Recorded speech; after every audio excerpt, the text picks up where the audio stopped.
Oh, that was actually very fast. Hello.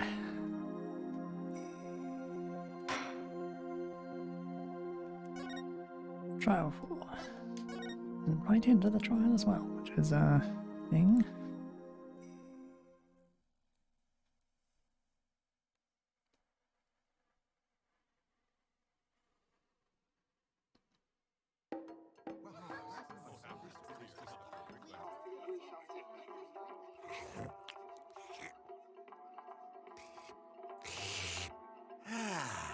Three, 4, 5, 6, 7, 8.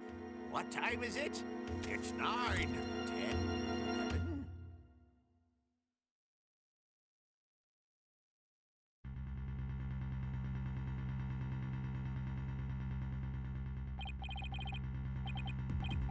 Who's dead? No. Do you think he did it? Oh no, if he did it, then what do we do? Hey, pull yourself together. Don't worry, I have an idea. I, however, don't, since I cannot see who's talking.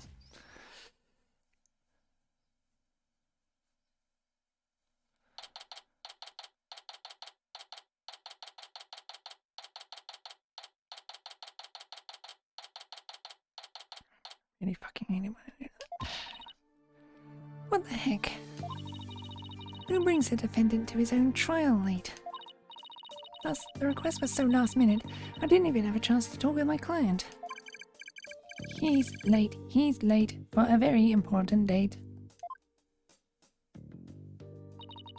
My name is Athena Sykes.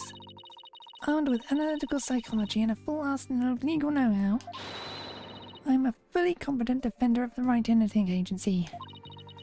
Though I wish my client would show up already, the trial's about to start.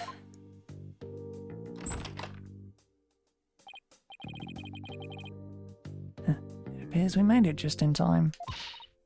Where have you been? Trial's about to start, Simon.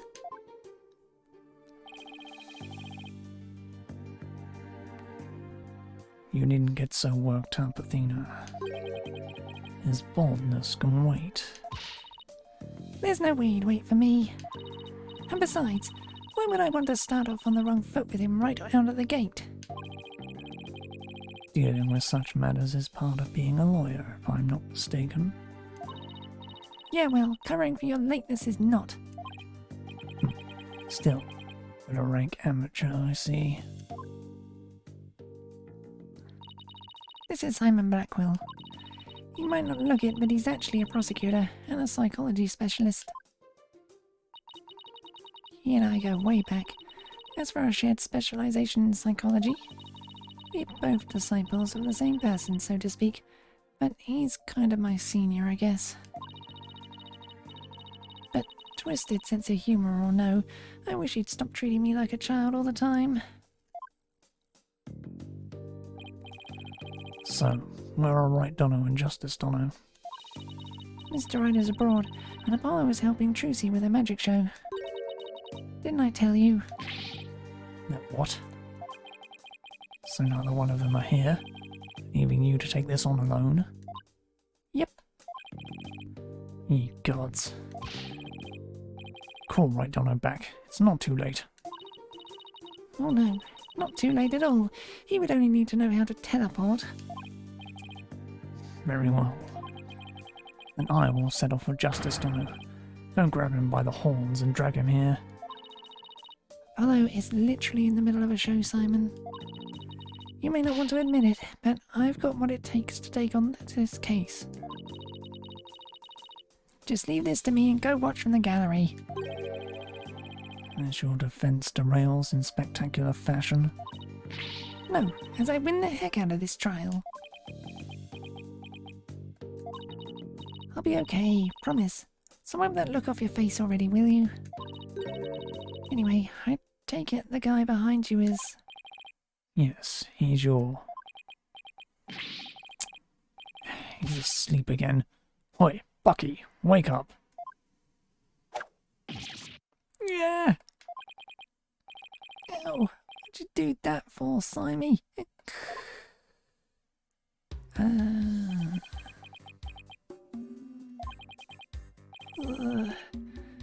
Who's this yellow chickadee?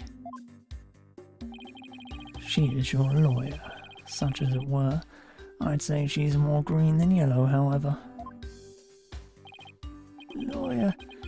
She sure don't look it, does she? Is she like your fellow apprentice or something? Something like that. I've known her longer than I've known you. You could say we're bound to one another. Oh, okay. Well then, guess I better call her Miss Chickadee then. Simon, this guy's not only rude, but he's 3 sheets to the wind at his own trial.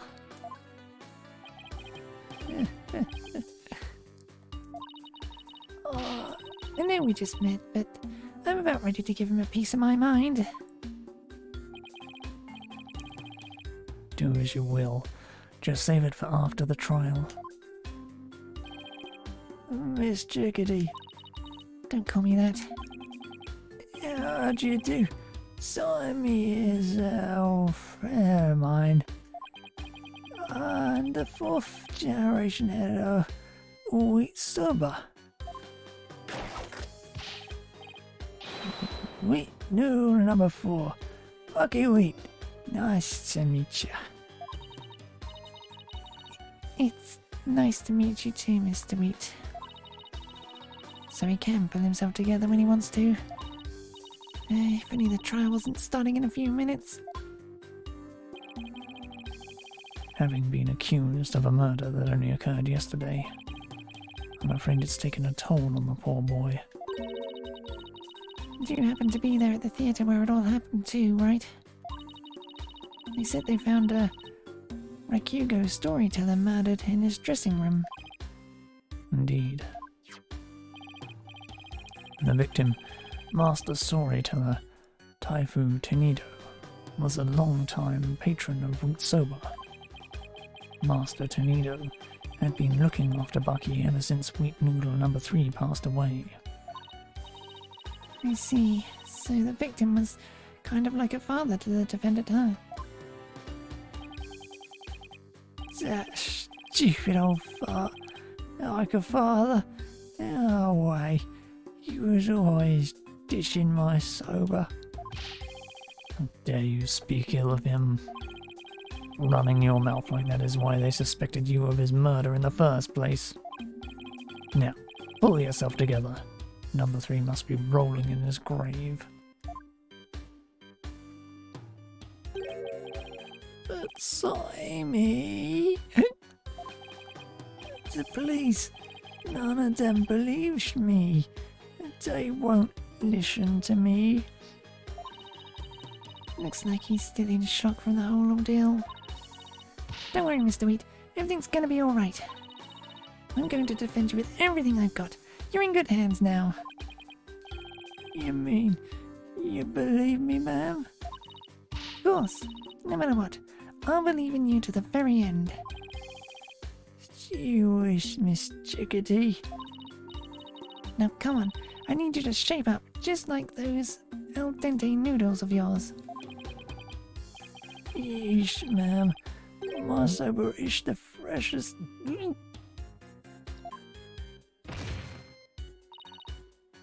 Mr. Wheat? Bucky, you great big pillock. So, how exactly do you know this guy? I used to frequent wheat soba, and still do in fact, so I've known him since he was a lad. That's why his father and Master Tenino were always so good to me. I didn't know you liked soba so much, Simon.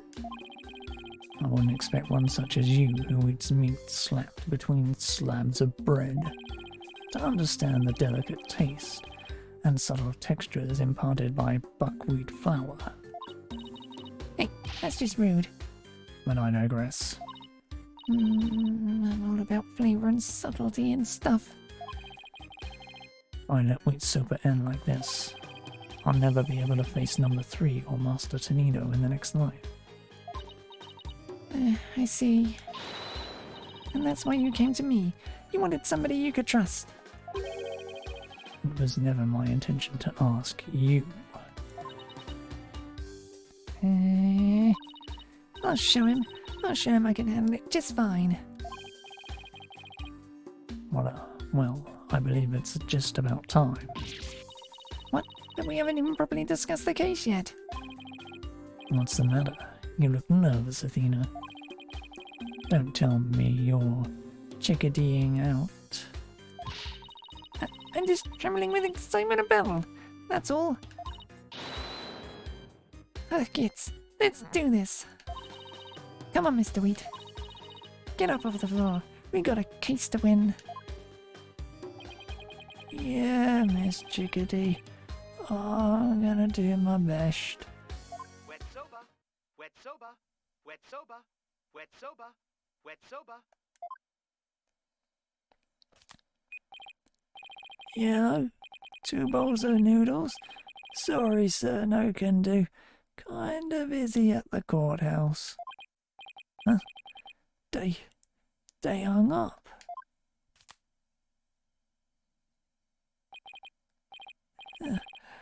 Okay, let's do this. He's not going to do himself or his case any favours like this, Simon. Maybe we should let him go get some rest somewhere. Let me rest? Maybe if I were a lump of regular flour dough throwed on noodles. But I'm fresh, like my soba. You don't let soba dough rest. So all about the free freshes. Grind the buckwheat seeds fresh, cut the dough fresh, and something else. Fucking cut the text off too quickly. Yeah, he's blacked out. Oh boy, I just knew something like this would happen. Simon, what are those free freshes of soba he was talking about? First, buckwheat seeds, or groats, are ground to make buckwheat flour. Then dough made with this flour is cut with a large rectangular knife into noodles. And finally, the buckwheat noodles are boiled. Each step is done immediately, one after the other, so that the soba is fresh when eaten.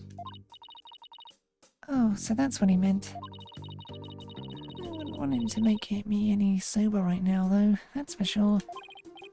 Athena, this is no time for idle chatter. You need to get into the courtroom now. Just remember, as a prosecutor, I will be unable to lend you a hand. So don't expect any help from my quarter. There you go, treating me like I'm incompetent again. For your information, I wasn't planning on asking you for your help anyway. Just you wait, Simon. I'll show you.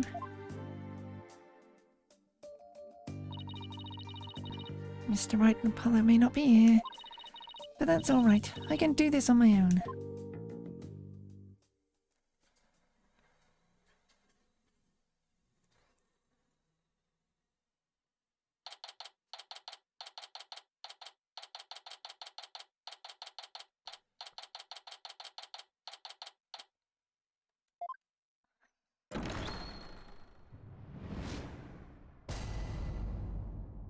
Do not like doing Athena's voice. Court is now in session for the trial of Buckwheat.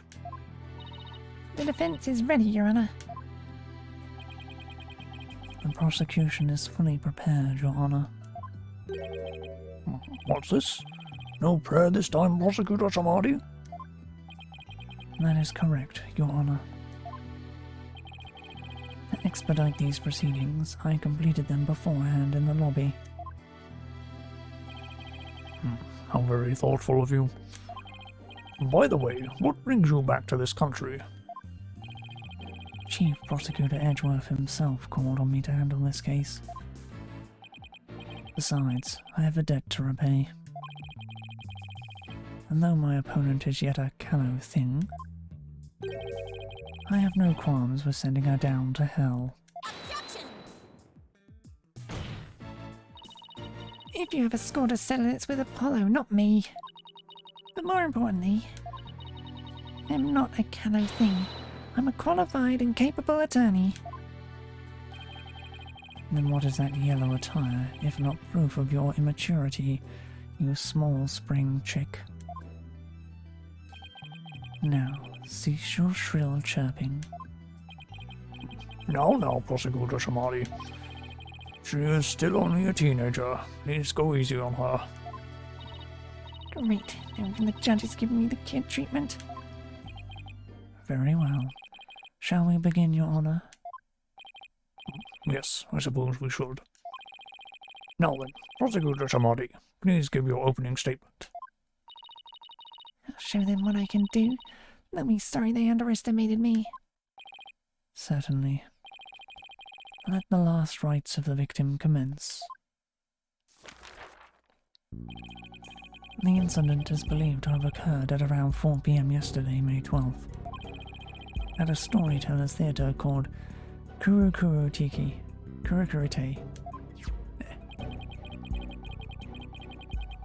The victim was a great master of the Tornado School of Rakugo, or comedic storytelling. His name was Taifu Tornado. The scene of the murder was the theatre's dressing room. It is accessible via the staff entrance hallway and has an inner and outer sliding door.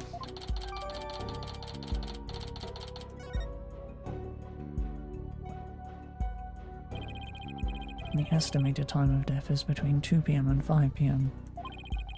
The cause of death is suffocation, though how the victim suffocated is yet to be determined. The autopsy found nothing unusual in his lungs or stomach, and there is no murder weapon.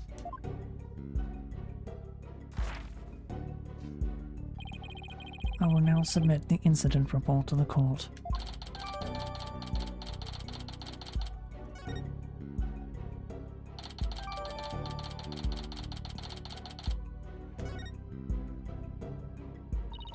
Prosecutor Shimadi, how can you name Mr. Wheat as the culprit when you don't know how the victim was killed, or even with what? While it is true that the weapon and precise method are as yet unknown, the accused is the only one who had the opportunity to commit the murder. I will explain this assertion in further detail as we continue. I guess this means he has some kind of evidence to present. Now, would the accused clear to plead his case?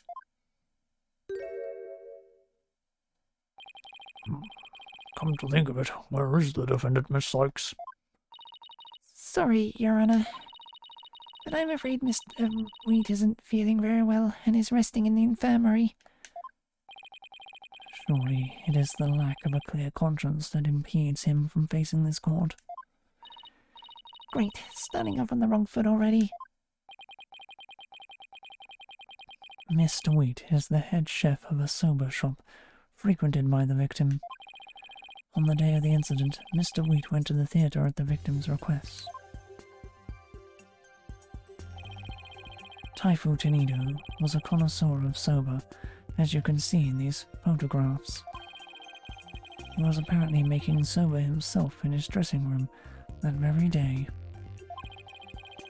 The soba found at the scene is likely the soba he himself made there. Liking soba is one thing, but making it in a theatre dressing room is a bit much, no?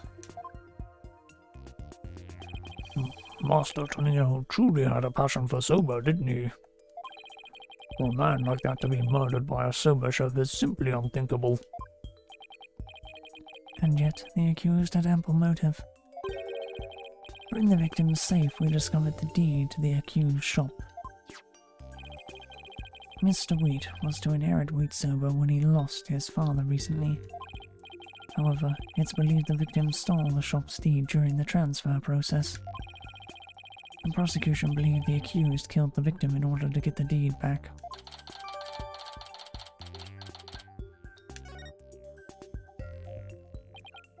A murder over the deed to a shop.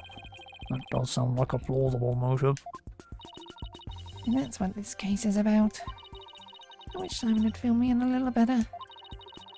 Could have contributed more than just 1,000 buckets of cold sweat if he had. defense. From your demeanor, I gather you knew very little about the details of this case. Well, you see, you are dishonoring the soul of the victim by appearing in the courtroom unprepared. You are an embarrassment to your profession, you putrid egg yolk.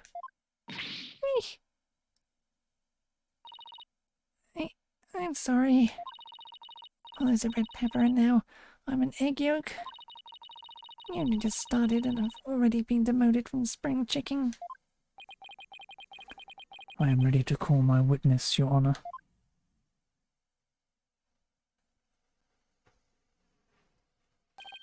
Let us listen to the words of one who was present when the crime was discovered.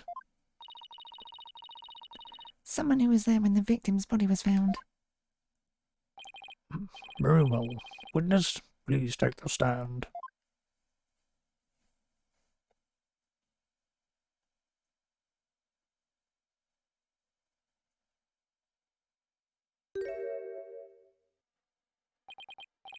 Witness, please state your name and occupation. Simon Blackwell, prosecutor. Prosecutor Blackwell? You didn't tell me you were going to take the stand. There simply wasn't time.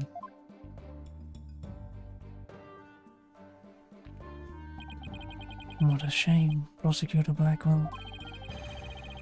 Had you shared the damning scene you witnessed beforehand with the defense, we could have moved this trial along and saved the victim's soul that much faster. Damning scene? What in the world did Simon see? Prosecutor Shamadi, was it? Before I give my testimony, there's something I'd like to confirm. By all means.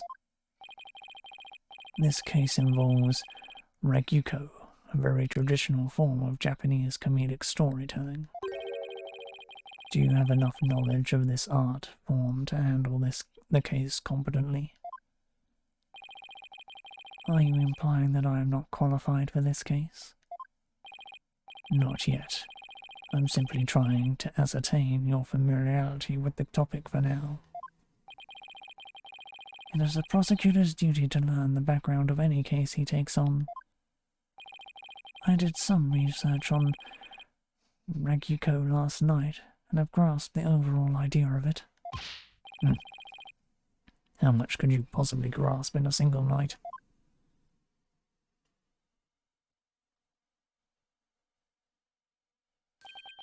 Ragyuko is a form of entertaining storytelling that originated in the land of Japan. In it, the storyteller sits alone on stage with only a fan.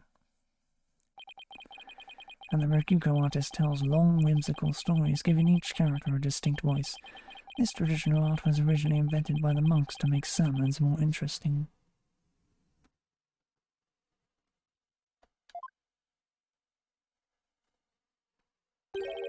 Are you satisfied? If not, I could explain the 12 types of endings to such stories. Or shall I perform the famous story of Jugimu instead? It appears you have put in a bit of study. Your acknowledgement is most welcome, Prosecutor Blackwell. I can see why you are known for being quite thorough in your research, Prosecutor. Now, I would love to see you perform that story you mentioned, if you don't mind. If that is your Honor's request.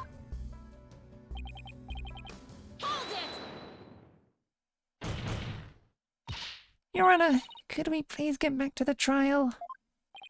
Oh, right, of course. I nearly forgot. Seriously? All the things for you to forget? Now then, back to the case. Prosecutor Blackwell, please tell this court what you witnessed.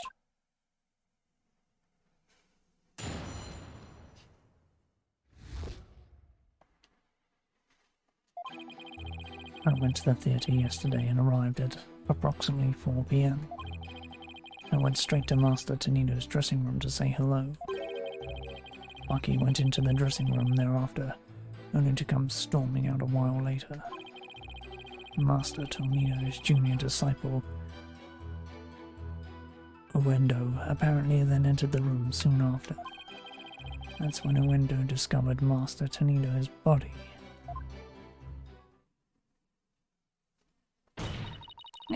Now wait just a minute here, Prosecutor Blackwell. In testimony like that, you're practically accusing Mr. Weed of the crime. All I can do is state what I saw. I can't help how it appears. But a qualified and capable attorney such as you should be able to dispatch with it, right? Well, yeah, duh. Alright, I guess I better start by getting all the info out of him that I can.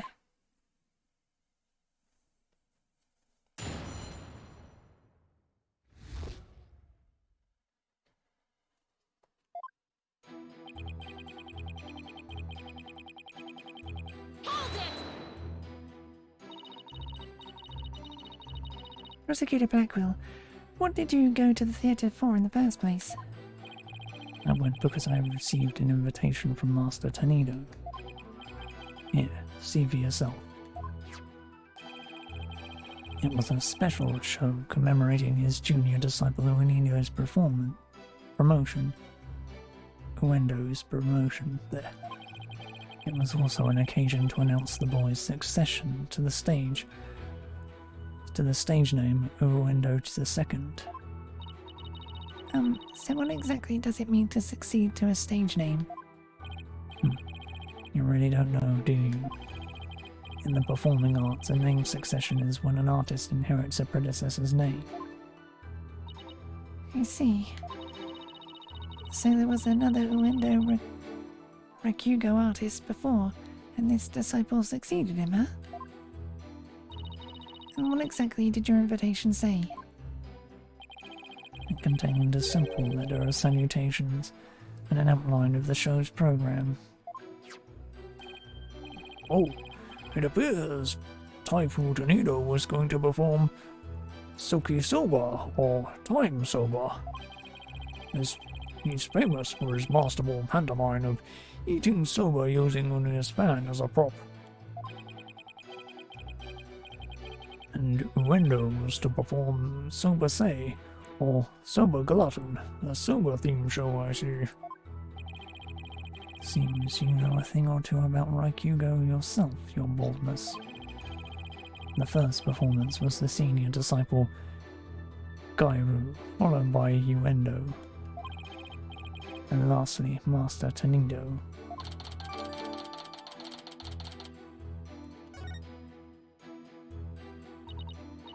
I see. So that's why you happened to be at the Storytellers Theatre yesterday. So what happened after you arrived?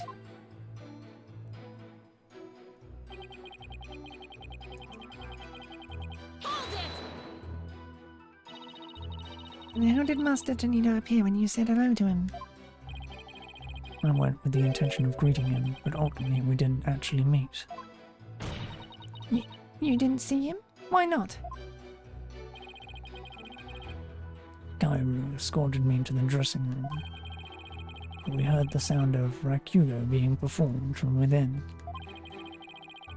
Thinking the master was rehearsing, we decided to wait in the hall until he was done. You heard Raikugo being performed in the dressing room? Yes, not just me, but Gairu as well. In other words, you can confirm that the victim was still alive at around 4 p.m. Correct. I couldn't hear him clearly through the doors, but I'm sure it was Master Tornado. I could tell because it was the time sober routine being performed in there. So that means the victim was killed sometime after that.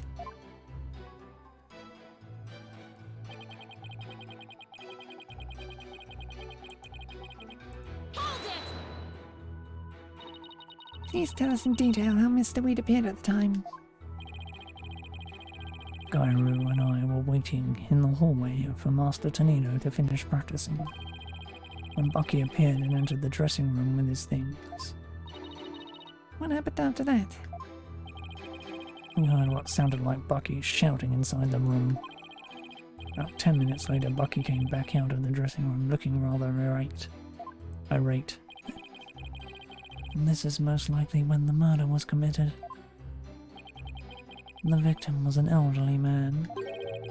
It would have been entirely possible to kill him within the span of 10 minutes. I better come up with some kind of counter-argument and fast.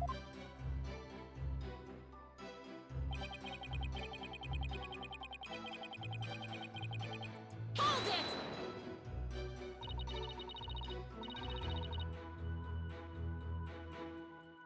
What do you mean by apparently? Didn't you see him go in? No, I couldn't. I wasn't able to see the dressing room door from where I was standing at the time. But Gairu was right in front of it, so I'm sure she saw it all. I see.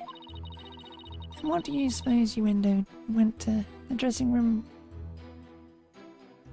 Why do you suppose Uendo went to the dressing room anyway? He had just finished his routine, so he was making a courtesy call. A disciple is to repay their master respect, right before and after each performance. And all disciples are expected to do this? Yes, it's common courtesy among Rakugo artists. I see. Could you tell us what happened after Uendo went into the dressing room? Certainly.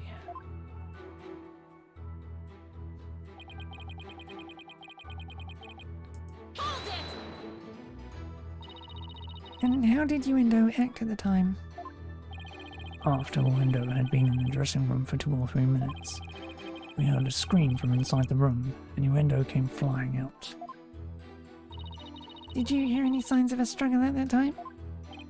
No, just Uendo's woeful scream. I see.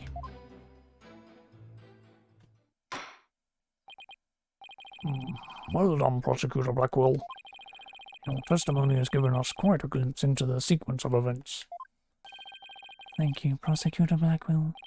And now, please allow me to summarize your testimony. While Prosecutor Blackwell and Gairu were in the hallway waiting for Master Tenido, the accused came along and entered the dressing room with some items in tow. He was heard shouting for a time inside the dressing room, and about 10 minutes later he came back out of the room, seeming rather angry. A short time after the accused had come and gone, Uendo Tenido went into the room. A few minutes later, after having discovered the victim's body, Uendo gave a scream and came running out into the hallway from within. Prosecutor Blackwell and Gairu then ran into the room and saw the body for themselves.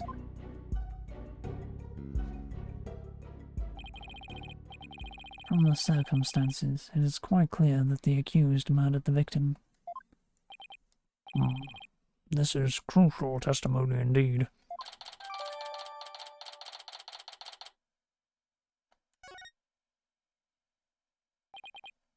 Defense. An eyewitness has given conclusive testimony. Why not let it all go now and allow the victim his last rites? Not on your life.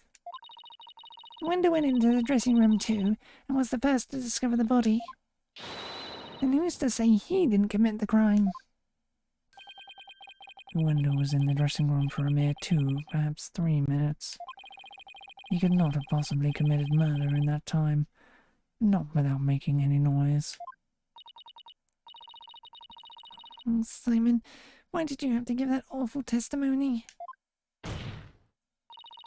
Prosecutor Blackwell, can't you give me something a little better to work with here? Isn't it up to you to ask the right questions? I am certainly willing to tell you all that I know. So if you truly are as capable as you claim, then draw out what you need yourself. This is no time for your twisted games, Prosecutor Blackwell. Just admit you don't remember it all that well.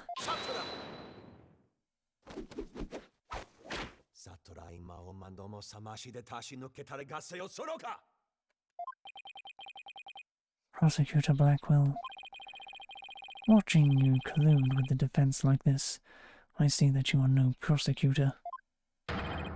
Begone, witness. You shall haunt this sacred hall no more.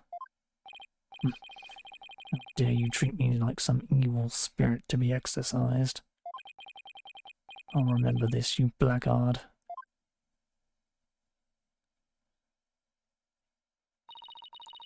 Don't worry, Prosecutor Blackwell. I've got this. Would I have my way, you would not be the only one here to step down. You, half-boiled, putrid egg yolk. I object to the notion that I'm a gooey, smelly mess. Prosecutor Blackwell's testimony was like the lowly opening act of a Wright show. He may hold the title of prosecutor, but this time he stood on the side of the defense. To restore balance to this trial, I would like to present an actual witness for the prosecution. And who is this witness? The person who was with Prosecutor Blackwell when the body was discovered. She is another entertainer of the Tornado School, Miss Gairu Tornado.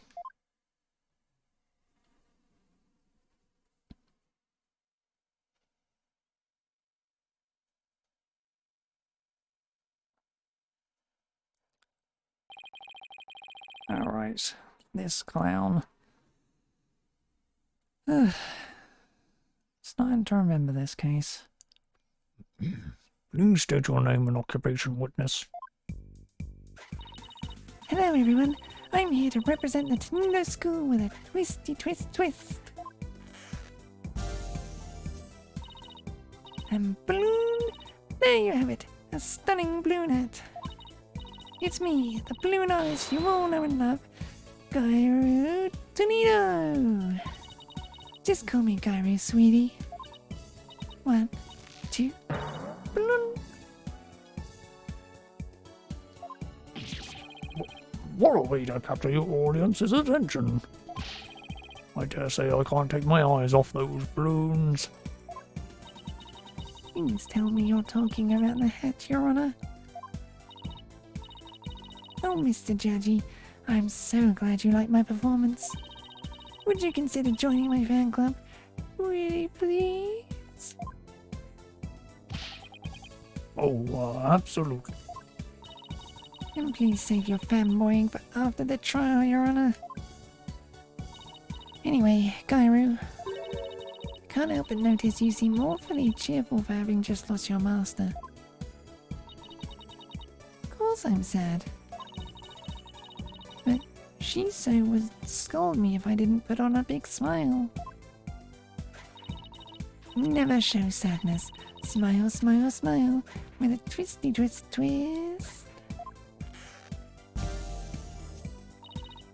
And bloom, there you have it, one gorgeous cake. I see. I guess an entertainer's gotta do what an entertainer's gotta do. Blue Dart's worse than a Rorschach test. All I saw was a severed monster head. Gairu, you're obviously a balloon artist. So how did you come to be a member of a Wright school? Well, my father, my late father that is, was a Wright artist, you see. So I joined the Tornado School to be just like my daddy someday. I see. My father and I owe much to Shinso, our master, but that buckwheat. Oh, how could he? I want to see him pay for what he's done as quickly as possible. Your distress is entirely understandable, and my condolences for your loss. And not only that, but he... You have more to say about Mr. Wheat? Every time he comes to deliver soba to us, he yells at me. He always tells me to get away. Is there any reason why he would say such a thing to you? He says the smell of my perfume will get into his soba and ruin it. Like, how can he say that? This is a great scent. How very rude of him. I don't blame you for being upset. Excuse me, Your Honor, but please don't let Gyro's balloons bias your judgment. Mr. Wheat hasn't been proven guilty yet, remember? It will be interesting to see how long that fire of yours will last, Defense. Now then, Gyro, please share the truth with this court. Yes, Gyro. Your testimony, please.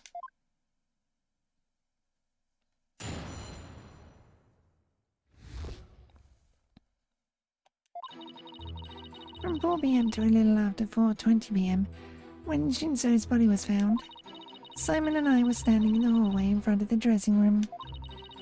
Before Wendo discovered the body, the only person who had gone in there was Bucky.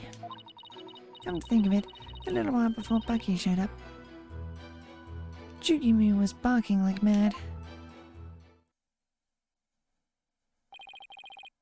Prosecutor Blackwell, do you have any objections to this witness's testimony?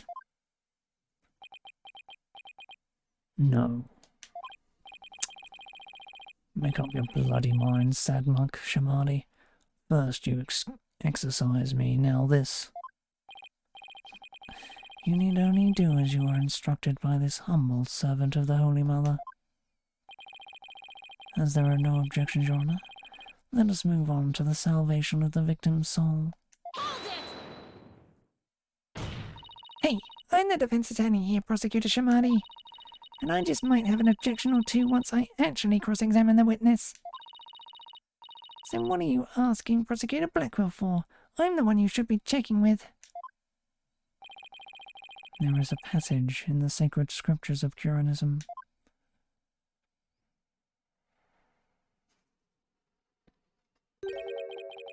To stir the wind is beyond the power of a spring chick. In other words, the inexperienced are useless. With that in mind, it seemed more judicious to consult Prosecutor Blackwell. He doesn't even see you as an adversary, Sykes, Dono. Well, I won't let either one of you insult me. I'll show you I'm no inexperienced spring chick. But, Your Honor, I'm ready to cross-examine the witness. I hope you can make Prosecutor Shamadi see you are a worthy adversary, Miss Sykes. I'll allow your cross-examination, so you'd better strike while the iron is hot. You'll allow it?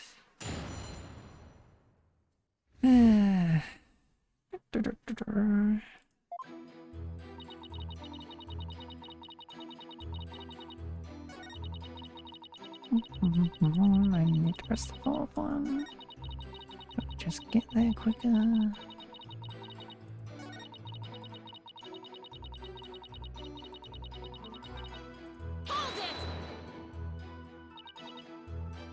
Chigimu? That's my doggy. I keep him at the theatre.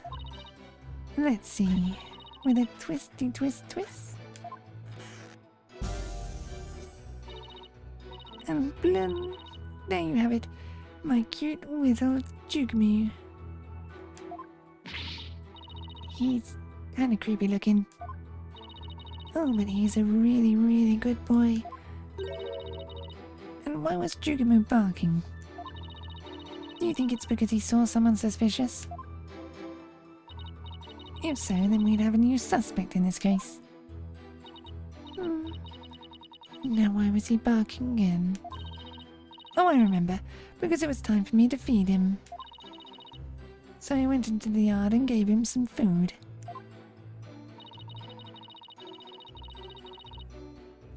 Couldn't somebody have slipped into the dressing room while you were doing that? Nope. The door out into the yard was wide open. I would have seen if anybody went into the dressing room. Prosecutor Blackwell, come down to the stand for a sec, please. How many times must I do this? You saw what Gary was talking about, right? So why didn't you mention it before? Can't be expected to remember every minute detail. Well, remember them now, please. Did Gairu go out into the yard?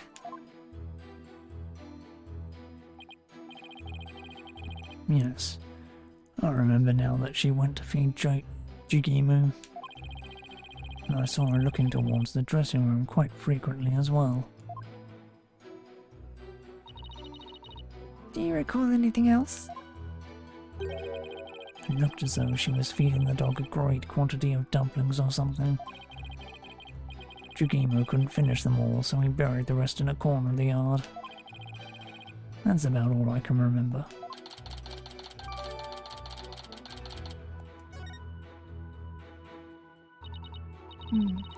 Looks like Gairu was telling the truth. Your Honor, I'd like Gairu's last statement added to her testimony. As you wish, defense.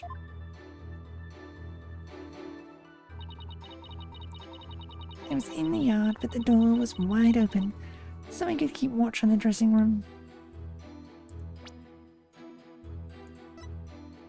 Objection! So you were able to keep an eye on the dressing room while you were out in the yard? Is that correct? That's right. The door out into the yard was wide open. Sorry, but that makes zero sense. Take a look at this diagram of the backstage area.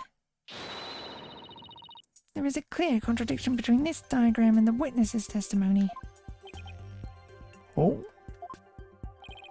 I'm afraid I don't understand, Miss Sykes. Please point out what contradicts the witness's testimony.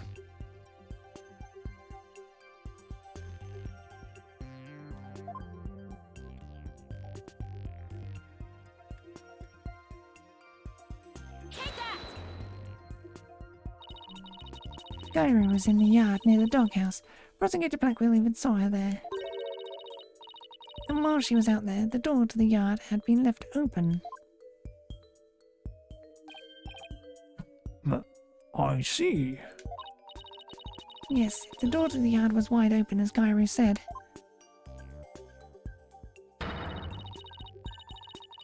It would have blocked her view, making it impossible for her to see the dressing room. What? No way. But even if there were admittedly a few moments Gairu was not keeping watch, how much would that really affect this case? It would greatly affect this case. In the spot Prosecutor Blackwell stood, he couldn't see the dressing room door either. Anyone could have entered the dressing room during that time without being seen. Eesh. Gairu, why did you try to hide the fact that you weren't watching the dressing room? What? Objection! Hide the fact? You speak as though you think she had something to do with the murder. Rather than deliberate deception, it was more likely a simple oversight, right, witness? Well, I was so shocked by what happened. I was just confused, that's all. Even though she is trying to keep up a brave front as an entertainer, the truth is that she is being torn apart by grief. For her mind to be in turmoil is hardly unexpected. Yes, it must be very difficult indeed. To a disciple, one's master is akin to a real parent. Surely her shock is immense. The way this lawyer tries to pin the blame on this poor soul at the first opportunity. All I can say is, defense attorneys are heartless creatures indeed. But that wasn't what I was trying to do. Is it beyond your comprehension, defense? Your unskilled argument is scaring this witness even further.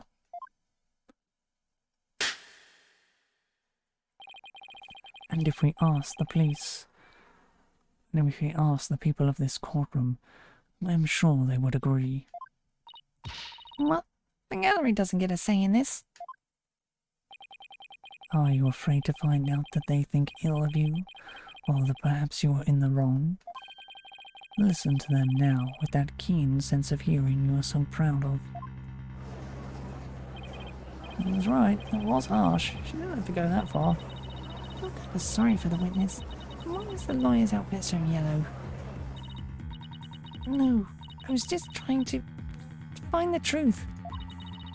Why is the whole gallery siding with Prosecutor Shamadi?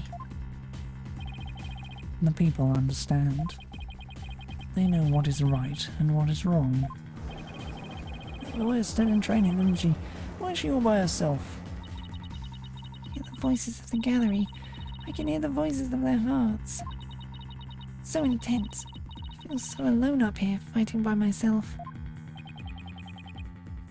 Are you afraid, child? It is ludicrous to come to trial with such paltry preparation of the soul. I command you to leave this courtroom at once. But I can't give up. I have to keep pressing on. As long as there was a moment when nobody was watching that dressing room door, the defendant can't be convicted solely on Prosecutor Blackwell and Gairu's testimonies. Even now you would continue to resist. You are childish in defeat as well, I see. I'm not on the count yet, Buster. I'm just getting started. Despite your posturing, is it not true that your resolve could crumble at any moment? With but a little push, you would surely succumb to despair.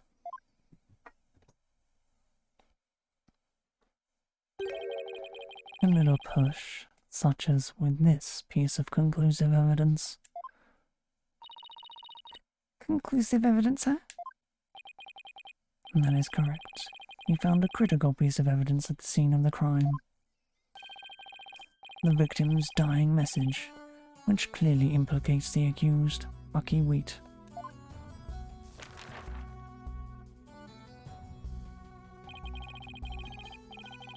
Look at these Japanese playing cards, known as karuta, lined up on the table. These special English version karuta cards spell out a message.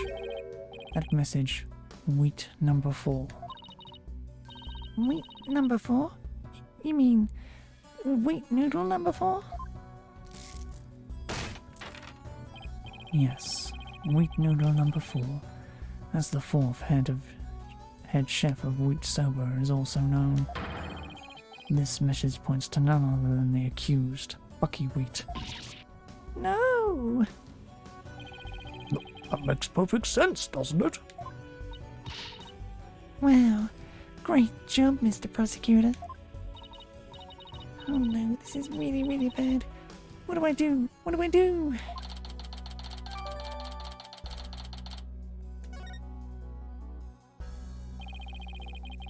Would you still carry on your futile flight in the face of this irrefutable evidence?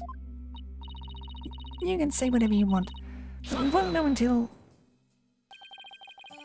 It is cruel to give the accused false hope. You will only compound his suffering.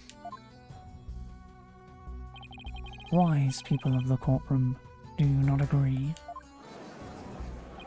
He's right. It's cruel to make him suffer when there's conclusive evidence. What an incompetent noob. I feel bad for the victim and the defendant. What? But I'm trying to prove Mr. Wright's innocent here. I know you can hear them, Defense. Their voices implore you to save the accused soul. It is time for you to let it go and move on, you inexperienced lawyer. You lack the competence with which to accomplish anything meaningful here. You see, Wright, is this too much for me to handle on my own? What good is she doing anybody? She should just quit right now. Now, Defense, leave everything to this humble servant of the Holy Mother. Silence!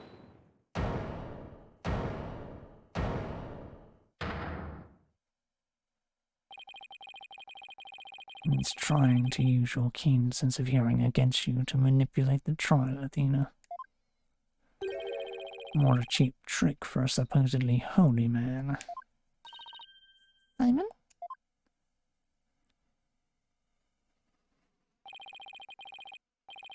And you, fop-doodles in the gallery, can't a man watch a trial in peace? This inexperienced amateur is about to turn the trial around. Does that prosecutor really think she can turn things around? The mood in this courtroom is starting to change. Prosecutor Blackwell, what are you doing at the defense's bench? I grew bored of watching from the gallery. Besides, if I were to leave this trial to the spring chick, and lose my favourite sober shop in the process, I will be quite cross. You voluntarily stand on the side of impurity and sin. Truly, what a fool you are. To think you were so easily manipulated by his parlour tricks. Whatever happened to qualified and capable Athena? I just let my guard down a little bit, but it won't happen again. Then gird your loins and steel yourself for battle. I'm not girding up anything in this skirt, but I am ready to get serious. It seems there is now yet another soul I must cast down into hell. I was in prison for a long time, and hell sounds no worse than cell, to be honest. But the fires of hell will not be the end of your suffering. For the sin you have just committed, you shall surely be reborn as a panda in your next life. A white and black, reverse panda, that is. And you shall be put in a zoo to be exposed to public ridicule.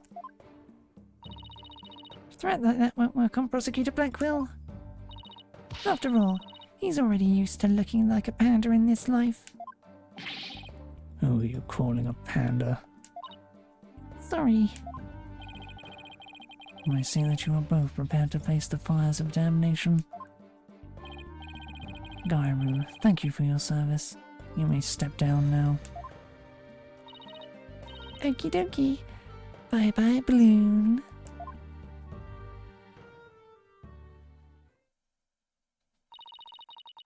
Does everything have to be about balloons with her? Now then. I have a witness prepared to testify about the Karuta cards. And who is the witness this time?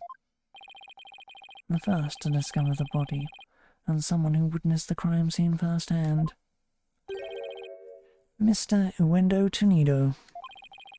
The time has come for that ponytailed pair over there to finally let it all go and move on. Very well. Let's bring in this witness then.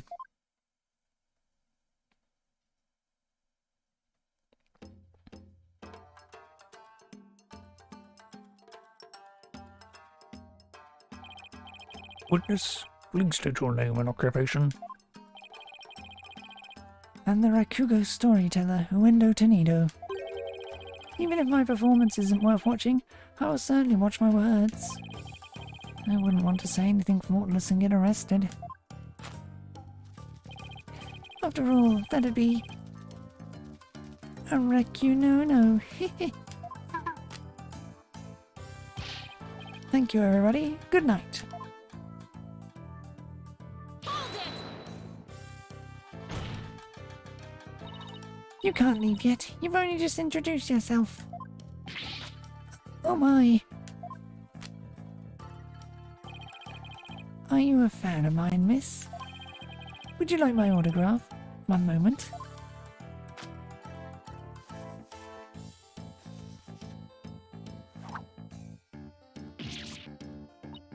Ow. What do you think you're doing? No need to stand on ceremony. My fan deserves a fan after all. A fan for a fan. Nice one. Oh, why, this isn't Simon. How are you on this fine day, sir? Quite a dilly of a pickle we've found ourselves in, wouldn't you say? I don't believe I've ever seen you talk quite so much, Wendo. Never performed in a place like this, you know. I've got butterflies here, can't you see? Why do I always get the weird ones? Pardon me, witness. As much as I enjoy your banter, I believe we had better return to the case at hand. I suppose you're right. In that case, I was promoted to Futasume yesterday and received the stage name of Uendo. This show was our way of celebrating my new name and middle rank standing. And then that happened. I never dreamed something like that happening, not in a million years. And just as I got my chance to start repaying my debt to Shinzo, too. Yeah, plus I'm worried about Gairu. The way she clung to Shiso, poor thing, I told her to keep a stiff upper lip. Stiff like rigor mortis. Keep telling those lame jokes, and Shinso will come scold you from the grave. I wouldn't mind getting yelled at, you know, if it meant seeing him again. Uendo, please, as charming as your various characters are, this isn't a Rekyugo stage. Let us hear your testimony now, witness. Tell the court about the evidence left at the scene, the proof of the accused guilt.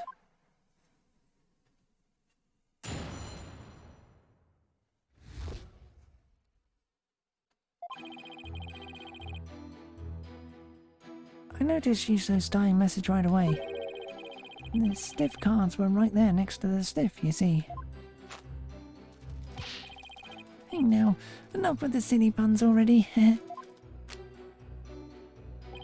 Anyway, I got the meaning right away. I knew it must have been talking about Bucky. And that was the Master's final message, left as he was drowning in soba broth. It's so like Shinso not to write Bucky's name outright, plain and simple. Wasn't his style.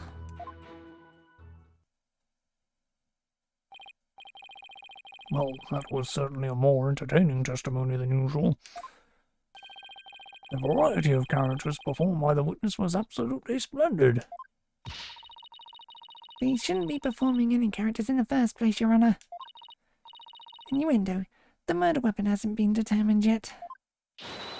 So how can you say that the victim was drowned in soba broth? It's obvious. All you have to do is look at the crime scene.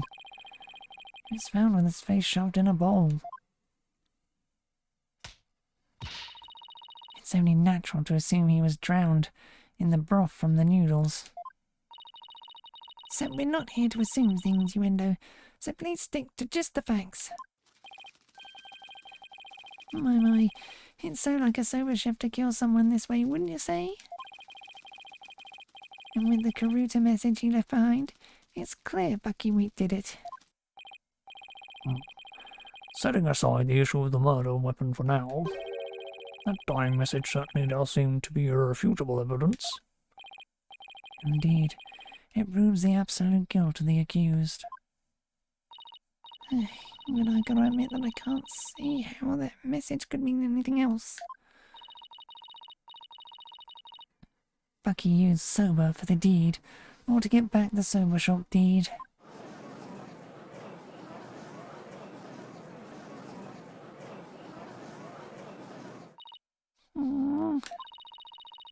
This testimony makes Mr. Wheat look super guilty. I have to do something.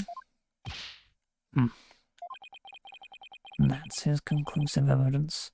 What a farce. What do you mean, Simon? What's this? I thought you said you weren't planning on asking me for help. I did, and I won't. Thank you very much. Simon must have found an inconsistency in the testimony. I've been listening carefully and tried to see what he found.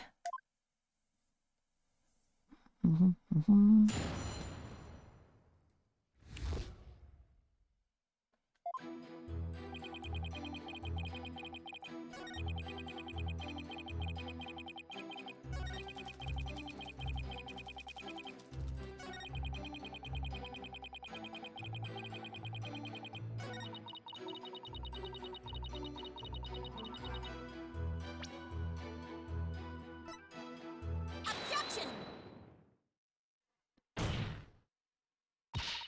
There's a contradiction in Innuendo's testimony. And would you care to explain where, Miss Sykes?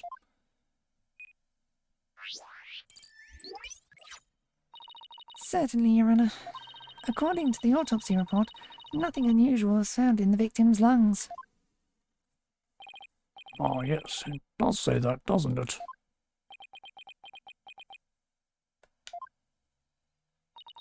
If he had drowned in the bowl and sober, then there should have been sober broth in his lungs. But since there wasn't any, it means the victim was suffocated with something other than sober broth. What? This is the contradiction you noticed, isn't it, Simon? Not bad. Not bad at all. I guess I showed you. But if drowning in the sober broth wasn't the cause of death, then when was the victim's face thrust into that bowl? Typhoon Tornado's face was thrust into the bowl after his murder. Because no sober broth was discovered in the victim's lungs, his head must have been placed in the bowl after he was killed. And that's when the sober broth must have been spilled onto the Karuta cards. In other words, the victim could not have lined the cards up as he was drowning. I see. So it was done after he was already dead. Why would the culprit do such a thing?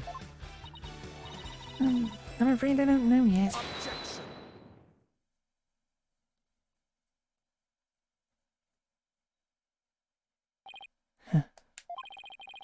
You boast of psychological expertise, yet you cannot determine such a simple motive. My sides are liable to split at the absurdity. What? And I suppose you know why? Of course. Desecrating the body in that manner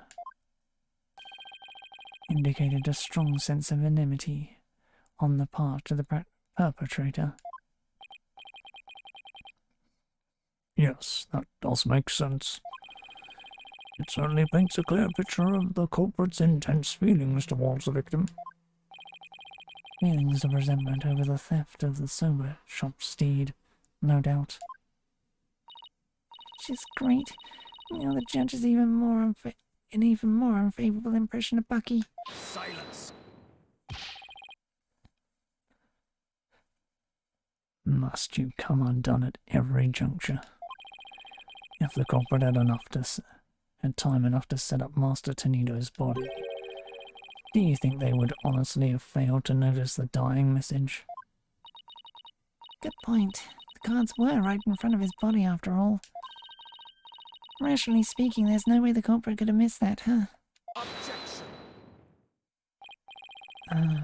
But was the accused rational at the time, given the way he stormed out of that room? Silence! Never mind that. I have something more important to ask Mr. Onado. And, Me? you saw the Kutra cards firsthand. Karuta cards. Blech. That's not the names. Karuta cards firsthand, did you not? Would you care to tell us about them in a bit more detail? Those tiny crime scene photos show us precious little of what I wish to know. Well, those cards are from Shinso's special sober scenes of Tokyo Pass set. Each card is related in some way to sober. Spare me the history lesson. Just tell me how the cards looked at the scene, and no more. Well, there was sober broth spilled all over them. That's not much help, I'm afraid. Prosecutor Tamari, do you have a photo that shows the cards more clearly? I do. Please accept this meager offering, Your Honor.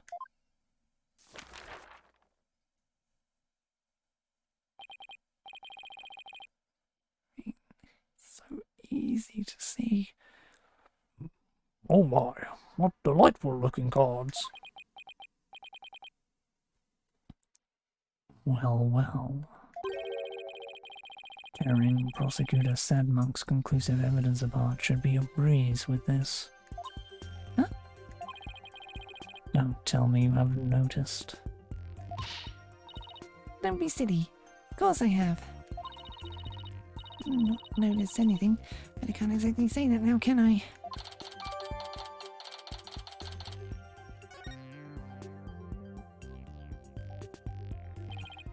Miss Sykes, do you really see a problem with the prosecution's claim about these cards?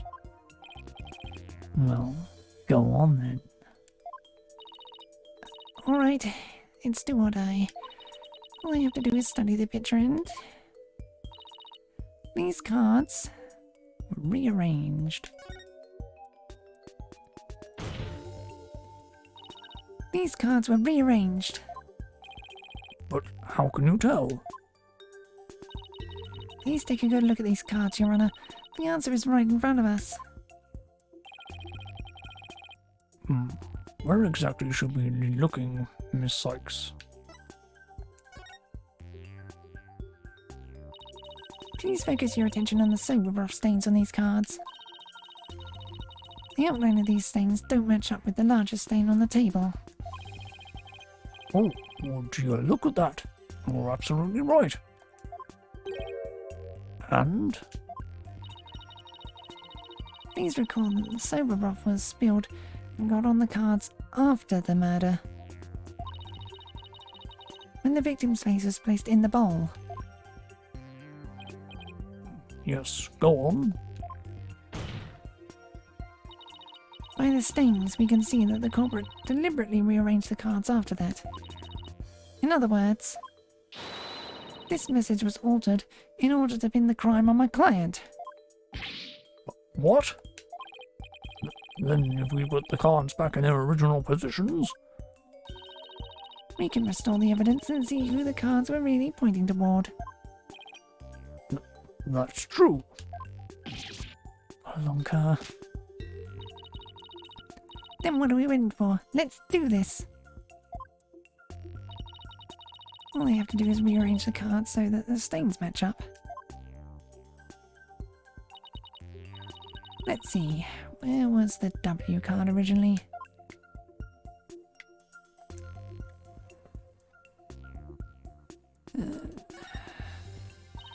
Perfect. Okay, the H card next. Let's see, where was the H card originally?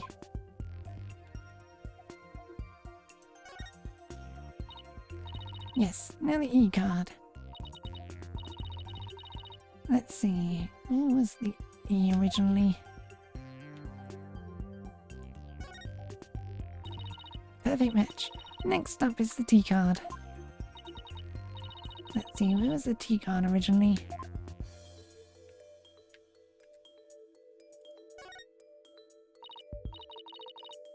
Great, that fits right in there. Now the N card. Let's see, where was the N card originally?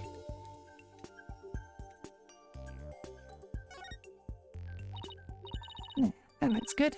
Now O. Let's see, where was the O card originally?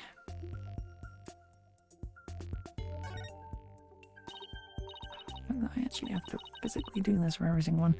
Nice, almost done. Now the last card is 4. Let's see, where was the 4 card originally? You really need to goddamn well ask. Take that!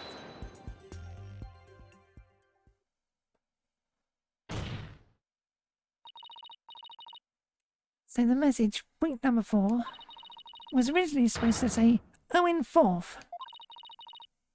And this original message is our clue to the identity of the true culprit. What? That indignant look on Prosecutor Sandmonk's face is positively priceless. This is absurd. So it was originally Owen 4th. Wasn't week number 4? Maybe the story is smarter than we thought. Order! Order in the court! Well, I never would have imagined that there were more to these cards than meets the eye.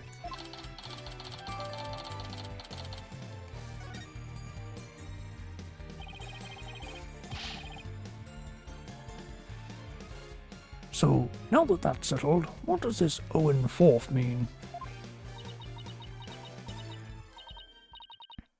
Wait, am I? Who else do you suppose is to provide an explanation? Of course it's you. But I hadn't thought that far yet. Change the cards around all you'd like, but if you cannot explain what the message means, then it is as worthless as you are, Defense. No!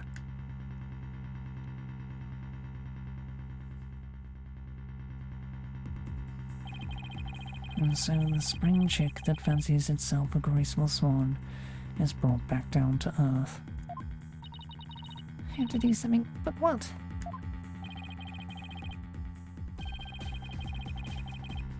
Still your thoughts for a second.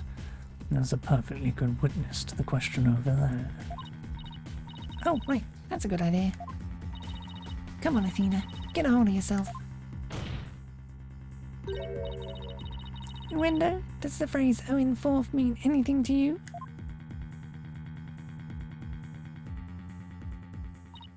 No, there's no one named Owen in the Tornado family or our circle of friends. Go ahead, ask anybody you like. Can't be serious. Having rummaged through your empty mind, I see you have as expected turned up nothing. Silence. I'm afraid I have no idea who the devil this Owen 4th is either. But the fact remains that the cards were rearranged to pin the blame on Mr. Wheat. That, in itself, proves the defendant isn't the real culprit. Prosecutor Blackwell is right. Besides, the important question here is not who does the message point to, but rather who rearranged the cards. Why didn't you point that out earlier if you already knew? Sorry. In any case, there were 2 opportunities for someone to rearrange the cards. The first was when Mr. Wheat entered the dressing room, and the second was when Mr. Uendo discovered the body. Are you accusing me of rearranging the cards? Me, who came to testify at the goodness of my heart? Well, You didn't exactly come running out screaming straight away, did you? Even a mere 2 to 3 minutes is more than enough time to get up to some devilry. So what exactly were you doing in there, you window?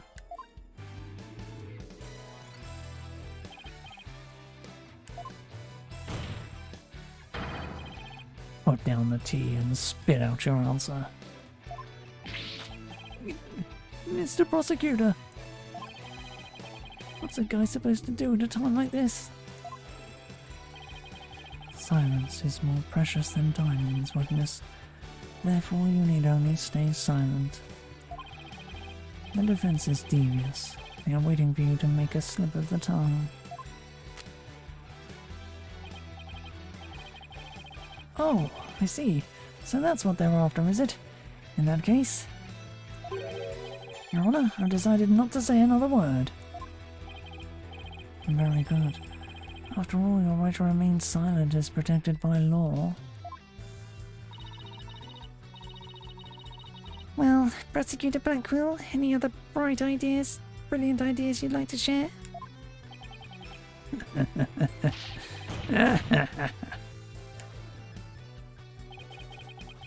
Did you hear that, Sykes Donovan?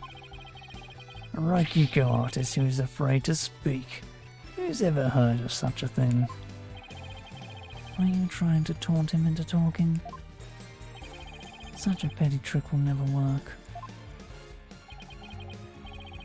That's right. I'm not going to fall for it. I'm only asking to hear your story. Besides, is it not your job to tell your tales if there is an audience to listen?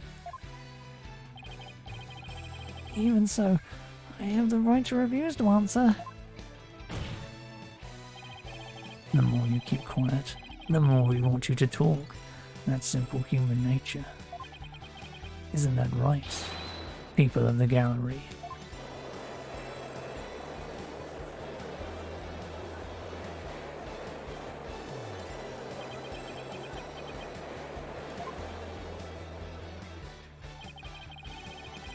Even with this wonderful audience in front of you, you still refuse to talk. If so, then perhaps you chose the wrong line of work, my friend. Are you saying I should quit? Because I'm not afraid to speak my mind. I'll have you know. Oh no, never mind what I just said. It's scary to talk. It's absolutely terrifying. But no, as a Raikuko artist I must talk. If I don't, how can I ever show my face to them on stage again? Your Honour, I'm ready to testify. You did it. You managed to convince Uendo with his power of suggestion technique. Bully for you, Uendo. That's a real Raikuko artist should be. All right. If the witness wishes to testify, then by all means, please do. To be turned by such an obvious ploy. What a man of weak spirit.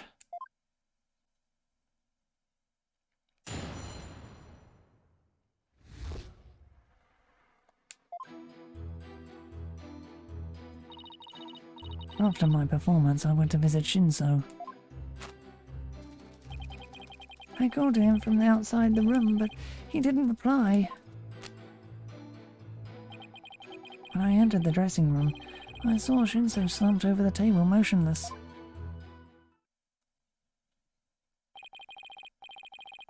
From what I can tell, there do not appear to be any inconsistencies in the testimony. Of course there aren't. Because I'm not trying to hide anything. Prosecutor Shimani's right. I didn't see anything inconsistent either. I did pick up on some faint discord in Uendo's heart. Ponder all you would like, defense, but it is pointless. Your Honour, I believe there is no need for further deliberation. Hold it! I disagree, Your Honour. I detected discord in the voice of the witness's heart. There's a clear indication that Uendo is facing some sort of inner turmoil. Are you saying what I think you're saying, Miss Sykes? Yes, Your Honour. The defence would like to conduct a quick therapy session on this witness. Innuendo, there is no need for you to submit to this so-called therapy. It's fine by me. I have nothing to hide. Bring it on.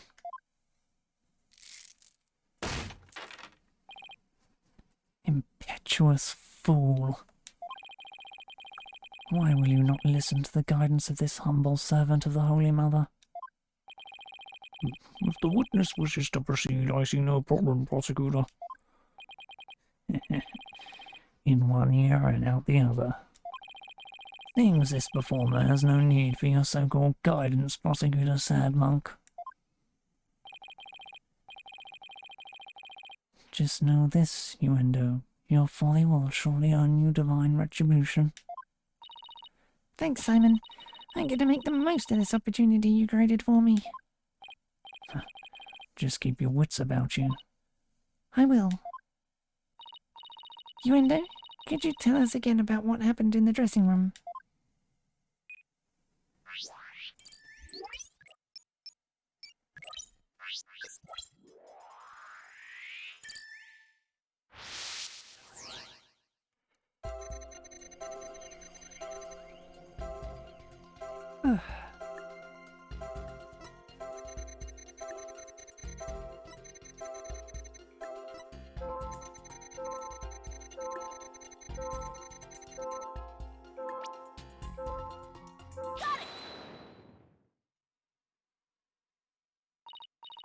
Innuendo, I'm noticing something strange with these emotions. Something strange with cheese toasting, you say? No, something strange with these emotions. How could you have had something strange? Something stranger with cheesy toe skin. I don't know. Maybe it's just me who's got some cheese in my ears. Did he wheel the floor to open up and swallow his cushions? And a shame for that bad joke. The point I'm trying to make is that I noticed something unexpected in your emotions. Now stop hiding and come out where we can see you.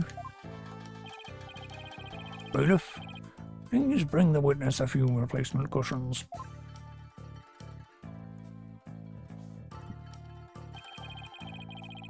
So, what was this unexpected thing you noticed? Oh, come on. His Honour said a few cushions, not a few dozen. Now that we've all had a good laugh, please continue, Miss Sykes. Who's laughing? Focus, Avina. Don't let yourself get rattled. When you entered the room and saw your master slumped motionless over the table, you weren't the least bit shocked, Innuendo. Don't you think that's a little odd?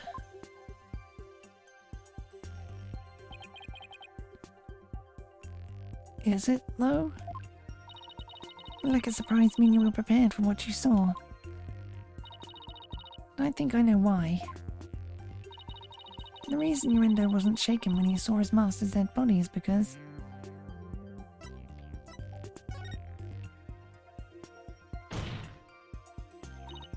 Innuendo, I think maybe the reason you weren't shaken was because you already knew you would find your master dead.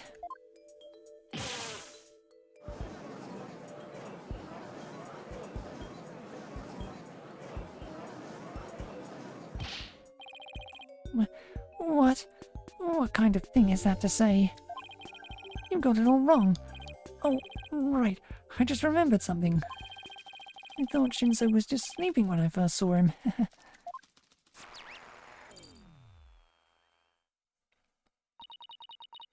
You thought he was sleeping? Sounds plausible, but... What made you think he was asleep? Well, he had his head in his head and arms up on the table, as if he were taking a nap. Oh, one other thing. There was that note, too. A note? What note? He must be talking about this. It appears to have been written by the victim. Allow me to read it. Resting. Do not disturb. Yes, that's the note I saw. After reading that, who wouldn't think Shinso was napping? That is a pretty reasonable assumption. You've got to be kidding me.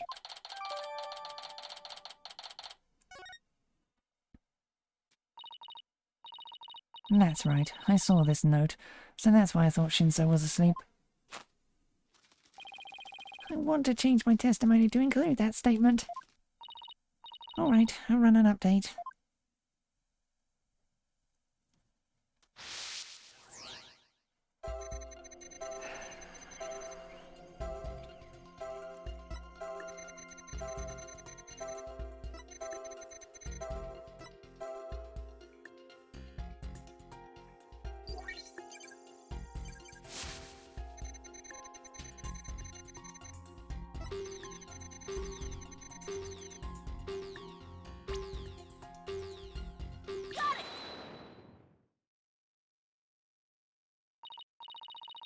Window, I noticed something funny in your emotions again. Funny, you say? I guess an entertainer of my caliber can make people laugh even with my emotions. I didn't mean that kind of funny. Quite the opposite, actually. When you entered the dressing room, I see that you suddenly felt anger. What I want to know is, what made you feel angry all of a sudden? What? Let's see. Oh yeah, now I remember. As I was going in, I whacked my little piggy on something. I was annoyed at my own clumsiness. Wait, you mean you stubbed your pinky toe? Just a little bump on my piggy. No big deal. It's embarrassing, really. Sounds more like he's hiding something. I better dig a bit deeper. No need to be embarrassed, Yuendo, but I'm afraid it's something we need to look into. I don't really see anything you could have stubbed your toe on. In the area around the dressing room door in this picture. But maybe there was something there that was there at the time. Yuendo, what exactly did you stub your toe on? Objection. What an irrelevant question. You dishonor the soul of the victim with these unnecessary delays.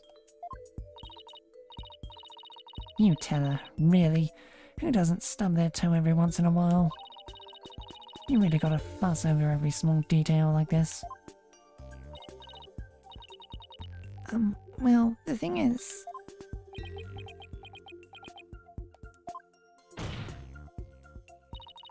Even the most subtle of fluctuations in a person's psyche can clue us into the truth.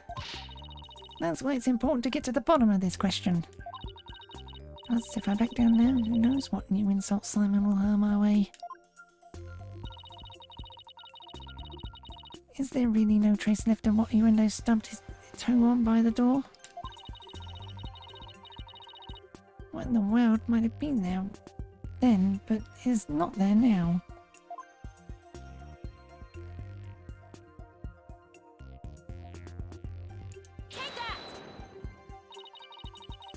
Please take a good look at this photo at the crime scene.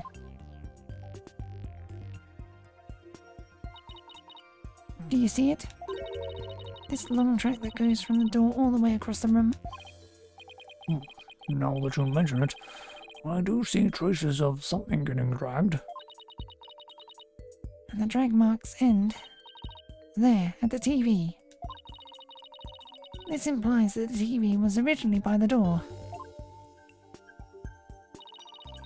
I'm convinced that this TV is the object the witness stubbed his toe on. Well, Yuendo, how about it? Yes, you're right. It was the TV.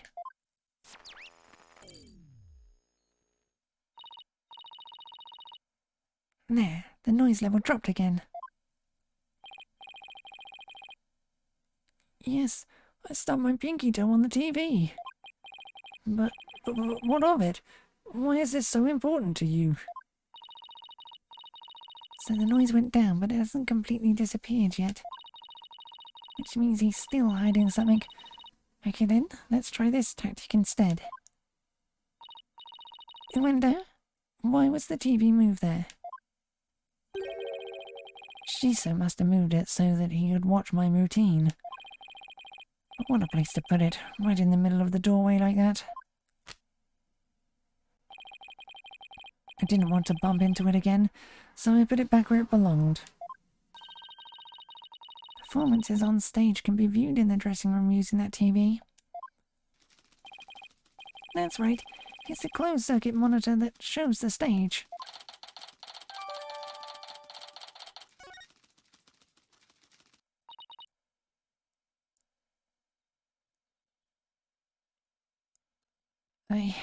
I see. Now what? I can't find anything else out of place. I still haven't gotten the noise level down to 0 yet. Simon, I'm still getting noise here, but I don't see anything else fishy. This is precisely why amateurs are such a bother. Sorry? I'm in no mood to play nursemaid here, but if that's what it takes to save the sober shop.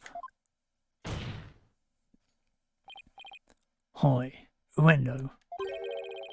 Here's a curiosity for you. This table Master Tonito is slumped over looks like it was moved. Did you happen to bump into it while you were moving the TV back? Oh my, yes, you're right. The TV hit the table, and Shinso's body moved with a jolt. That was when I first realized that Shiso was dead. Oh, but how scared I was. I see. Thank you. We're finally getting a more precise picture of how the body was discovered. But I'd wager you'd need to put the spurs to Uendo just a trifle longer. Right. Can't keep asking Simon to bail me out like this. It's time for me to regain my footing and really stand on my own.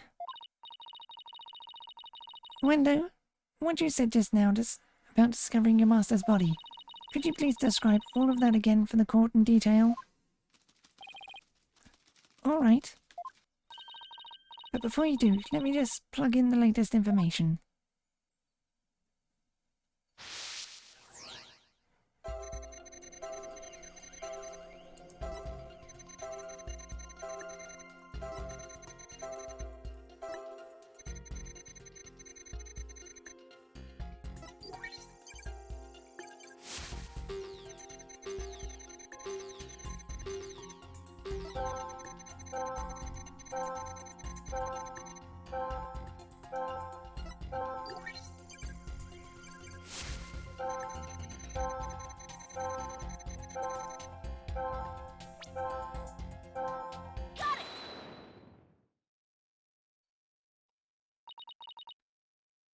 That's odd.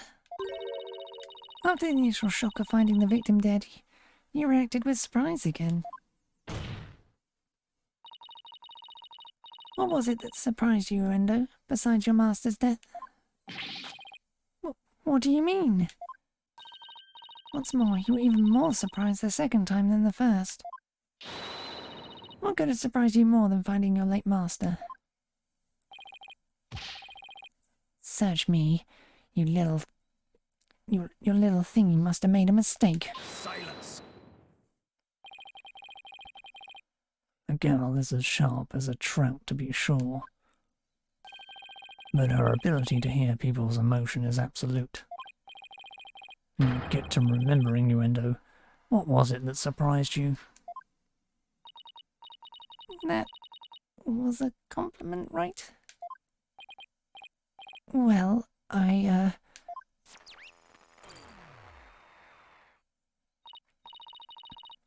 No, We pushed him too hard and now he's mentally all over the place. His emotions are completely out of control. Out of control? Care to explain how that's relevant? You know how normally I listen for the hidden emotions in a witness's voice, right? From there I look for inconsistencies between their testimony and their emotions. But sometimes a person's feelings can run too high, making it hard to get a proper reading. So that's how your Matrix program works. Fascinating.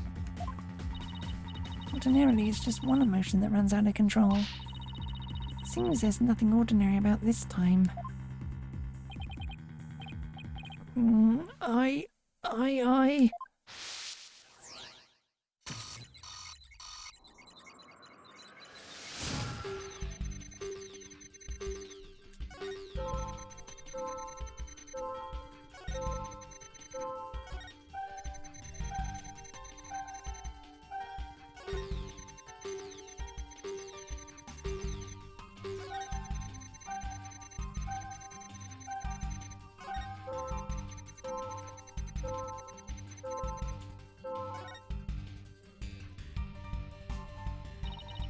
knew it. What's got your knickers in a bunch now? The window has multiple emotions running out of control at the same time. I've never seen anything like this, ever. So how does one bring a situation like this back under control? I'll have to find the root cause of this tangled mess before I can treat him. I can identify what is causing this emotional rampage, then I can touch probe to delve in further. I'll need to point to what I think is the root cause and touch probe. Although this process I can identify exactly what's causing Uendo so much distress. And that will help bring his emotions back under control. In that case, let's get started, shall we? Alright, I can't guarantee success, but it's definitely worth a shot. Time to look for the root cause of Uendo's rampaging emotions.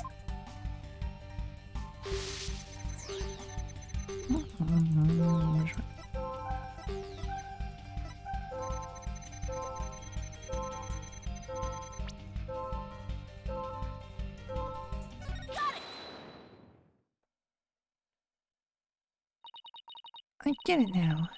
The cards were the root of it all.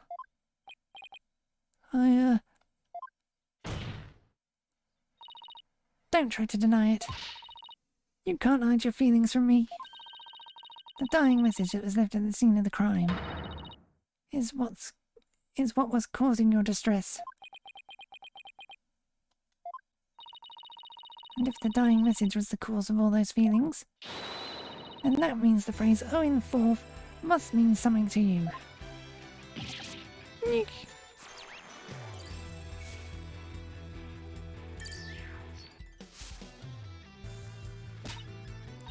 There, noise level 0. Finally. The dying message consists of 2 words, Owen and forth. But neither of these 2 words have anything to do with this witness.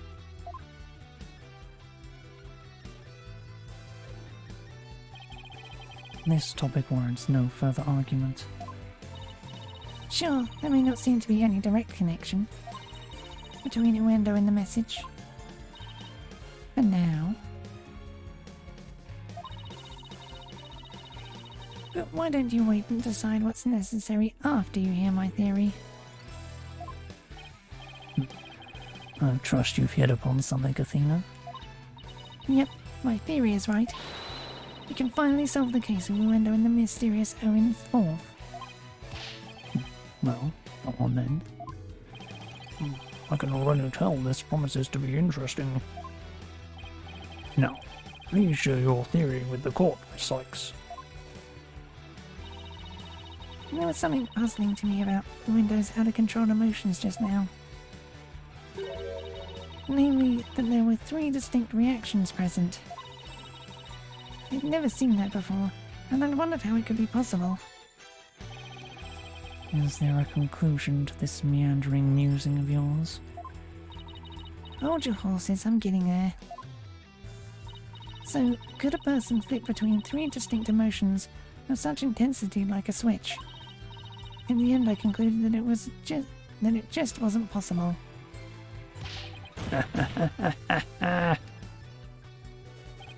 So that's it, is it? A bit unconventional, but I'll grant that it's possible within the realm of psychology.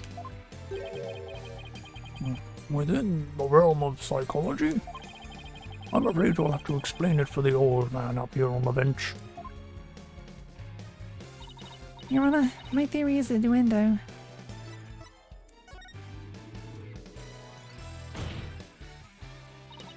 With so many distinct personas, it's clear to me that Uendo has dissociative identity disorder.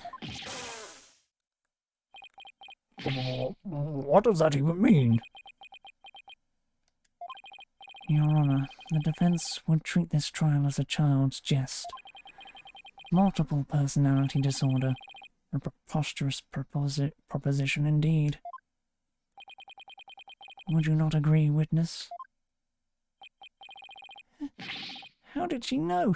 How did she figure it out?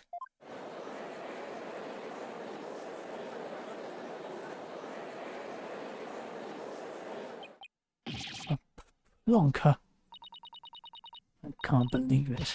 No, I can't believe it. I did it. I did it, Simon. I've read papers on it too. On it before. But to think I'd see a case of it for myself. Blimey. Rakugo artists tell stories as different characters, but as different personalities. Hey you, lawyer gal. You got a problem with us, huh? No, no problem at all. This is all very hard to believe. But now that we've established that the witness has multiple personalities, could each of them please introduce themselves to this court? Uendo Tenido. I'm a Rakugo storyteller, as you know. Hello, everybody. Patches, the friendly jester here.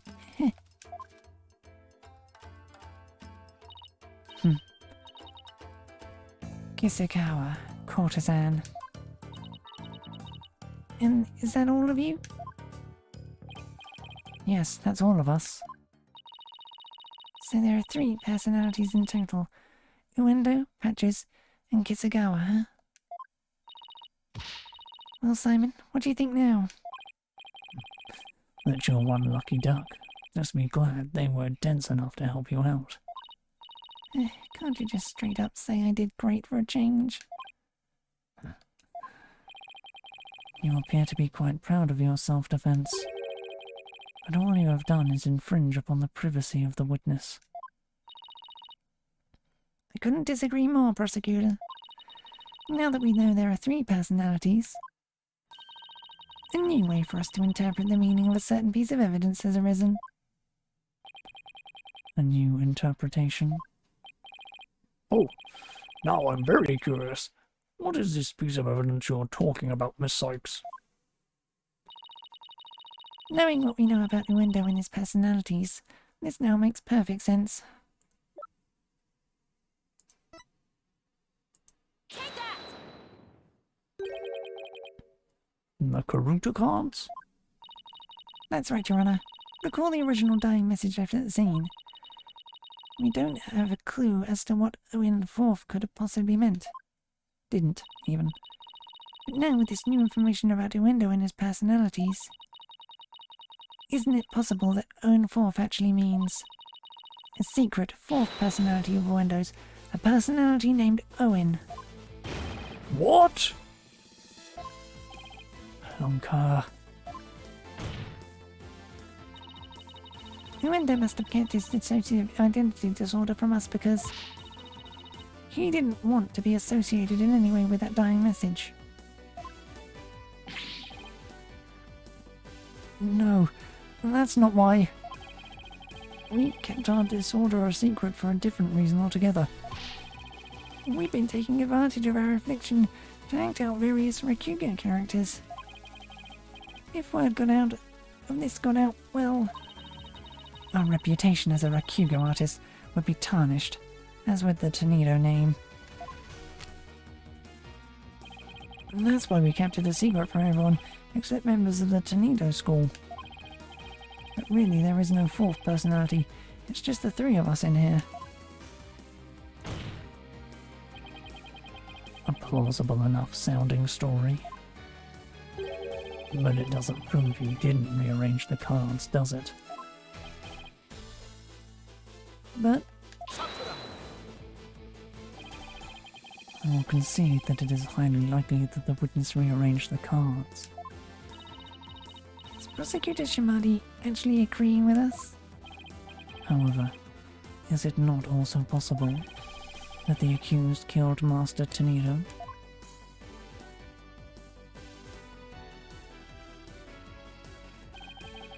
And then left that message in order to frame the witness?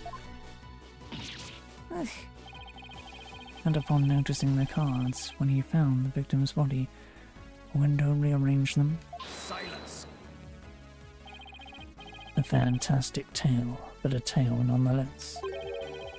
No one outside the Tornado School knew about Windows' multiple personalities. And Window just finished saying so himself. Ah, that is a true, but ultimately meaningless point. The witness was only in the dressing room for 2 to 3 minutes. That's far too little time to commit murder, wouldn't you say? Objection! And who's to say he couldn't have done it before his discovery? Objection!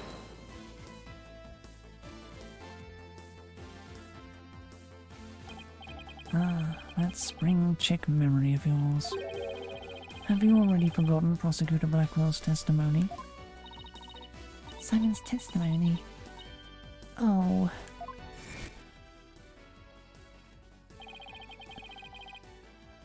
Gairu escorted me to the dressing room. But we heard the sound of Rakugo being performed from within. Thinking the master was rehearsing, we decided to wait in the hall until he was done.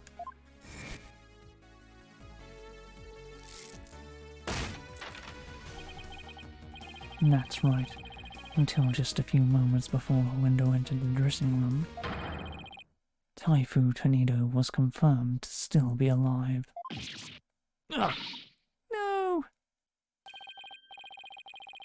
Not only that, but Window was on stage until just before he discovered the body. A bulletproof alibi that I have already confirmed with several audience members. Oh, no! I also heard that his Rikaigo performance that day was a steaming pile of... Well, you get the picture. Yes, I'm afraid so. Really stunk up the stage, I did. And yet, I have a perfect alibi. Indeed, why not land the coup de grace on the defense by describing your alibi witness? Okie dokie, Smokey.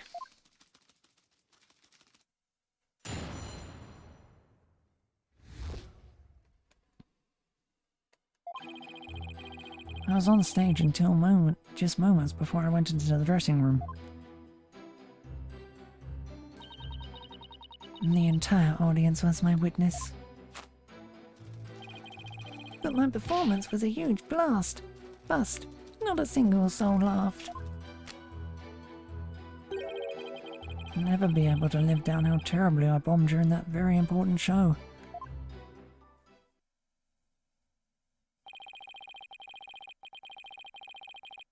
Window was on stage before he found the body, so he could not have committed this crime.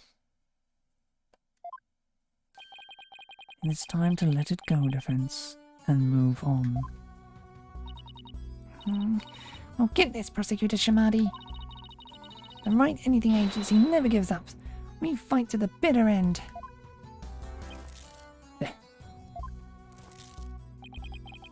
Allow me to say this once more. Let it go and move on. And allow me to say this once more. I'm never giving up. Let it go and... Never! This is pointless. You should have taken advantage of this opportunity while you could, you foolish child. Your worthless convictions only serve to prolong the accused's suffering. If words will not sway you, then perhaps pain will.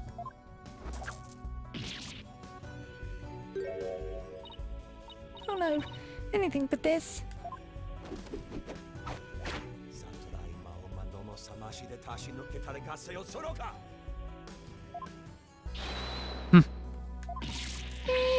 Nyeh. What's the big idea, Prosecutor Shamadi? That was but a small dose of punishment for your misguided convictions. Are you now a bit more inclined to give up as instructed? As if. In that case, you must require another dose.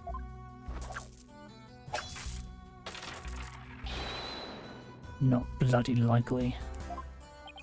I don't give two flips about your beliefs. But if Sykes Donner were to submit to you here, I won't be able to eat good sober anymore. That's right. For Mr. Wheat's future and Prosecutor Blackwell's stomach, I will never give up. You will rule those words, defense. Of that I can assure you.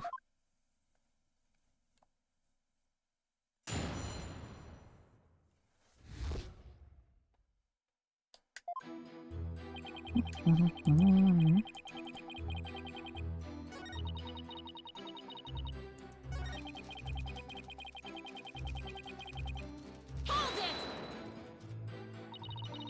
Do you have any idea what went wrong? I'm not sure if it was my performance, or if it was just that particular audience. Or maybe it was the story I picked. But every entertainer knows that this kind of thing happens from time to time. I guess that makes sense. Still, I wonder how he could have flopped in his own commemorative show. Maybe I should dig into things a bit more.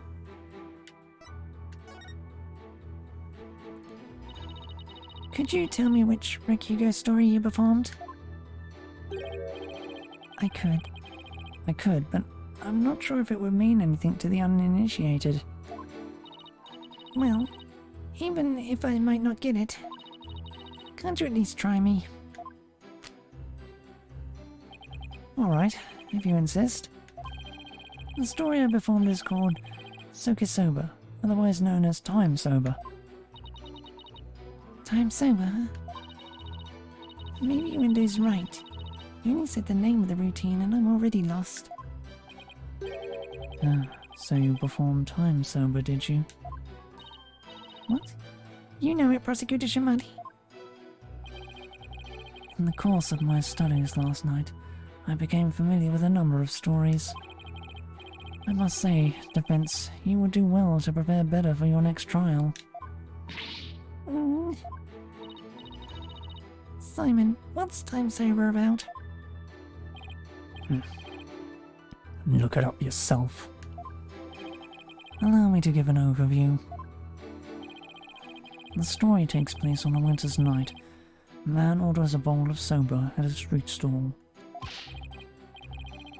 How are you doing, sir? I see you've got sweet... Yeah. I can't read all that fast, for fuck's sake.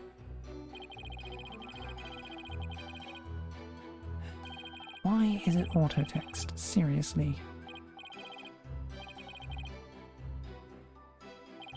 Especially in words I've never seen before and I can't frickin' pronounce. Whoa, prosecutor! The customer talks on and on like this. Finally, when he is done eating, he goes to pay for his soba. So, how much do I owe you? Probably 16 mon, sir. I see. I'm counting the coins in your palm, so could you hold out your hand?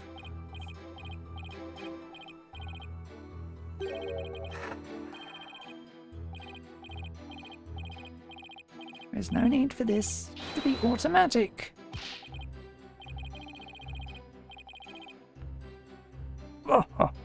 Very well, Well done, Prosecutor Shamadi. That was excellent. Fucking badly from the programmers of this game. Ugh. Huh? I don't get it. What was so funny about that?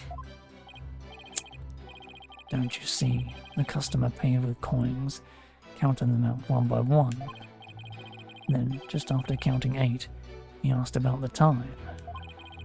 And the sober vendor answered with 9. Oh, now I get it. You made the vendor say 9, and then you continued counting from 10. Exactly. He cheated the sober vendor out of 1 mon with his smooth talking. The story continues with another man who saw the whole thing and tries to do the same. But he bungles the trick. But he bungles the trick and ends up paying more than 16 mon for his sober.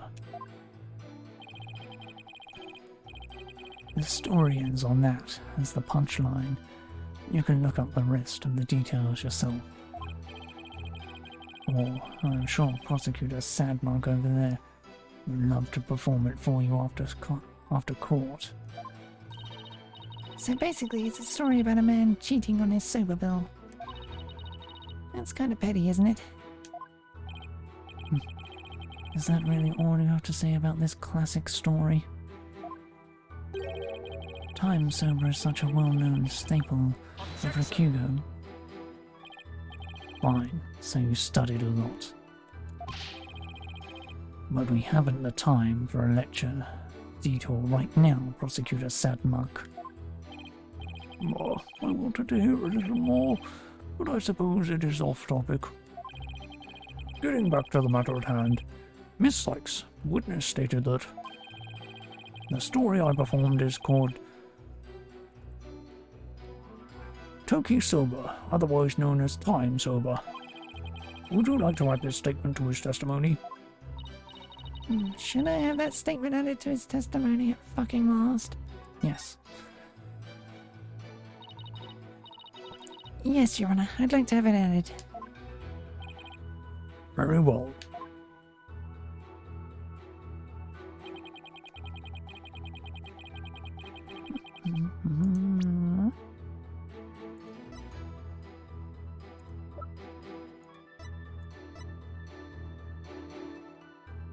Objection! Linda, isn't there something odd about the routine you performed? Odd? No, I don't think there's anything odd about it. That's exactly what I find odd. The fact that you didn't think it's odd. Objection! We are discussing the witness's alibi at the moment, defense. The show's program is completely irrelevant. Objection! That's where you're wrong, Prosecutor Shamadi. The reason being, it contradicts a statement the witness just made. Uendo, do you know what this is? No. What is it? This is an invitation to the show, sent from Master Tenido to Prosecutor Blackwell. Included in the invitation is a rundown of the show's program, which clearly states that Time Sober was to be performed by Master Tenido himself. No. Uendo, why did you perform the routine your master was scheduled to do? Well, you see, the reason for that is... How do I say this? You see, let me say it was a prank? That's right, it was just a little joke, you see. I was trying to surprise Shinso by performing his routine before he did. I don't know if I'd buy that. Was doing the victim's routine really just for laughs, or... Hey, didn't Simon happen to hear Time Sober coming from the dressing room? During the Window's performance on stage? Seems like too much of a coincidence. Wait, can it be? What's the matter? You look like a hen with a dozen eggs to lay. Stop comparing me to birds. Then cease this bird-brained timidity. If something has occurred to you, then lay it out for us already. Don't breed resentment in those watching your performance. Okay, okay. I don't have a ton of confidence in this theory, but here goes. It looks like your Window's alibi checks out, Your Honor, but even though he was on stage at the time, he may have been trying to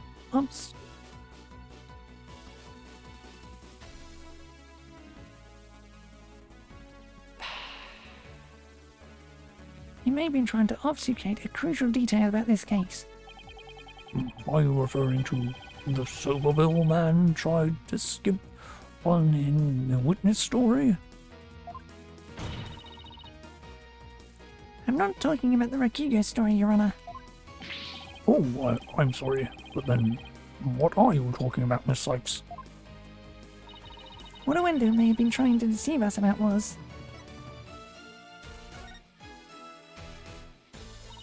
Your Window tried to deceive us about the time of the victim's death. What? Eek. Objection.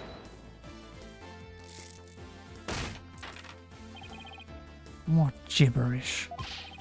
Prosecutor Blackwell even testified to the time of the victim's death. I know. But he only testified that way because he and Gairu had been completely taken in. You mean by the Soberville thing? Would you please forget about the story for a second, Your Honor? I was deceived. Pray tell, how did Window manage to deceive two people while he was performing on stage? That's easy. All he had to do was use a certain prop in the dressing room. Oh, and what might that be? The prop the Window used was...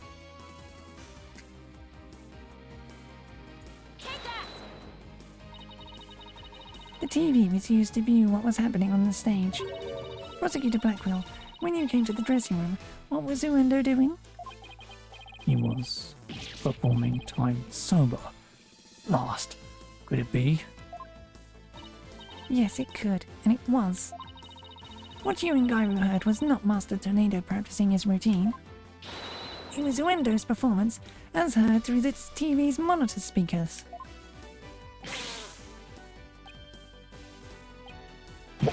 What?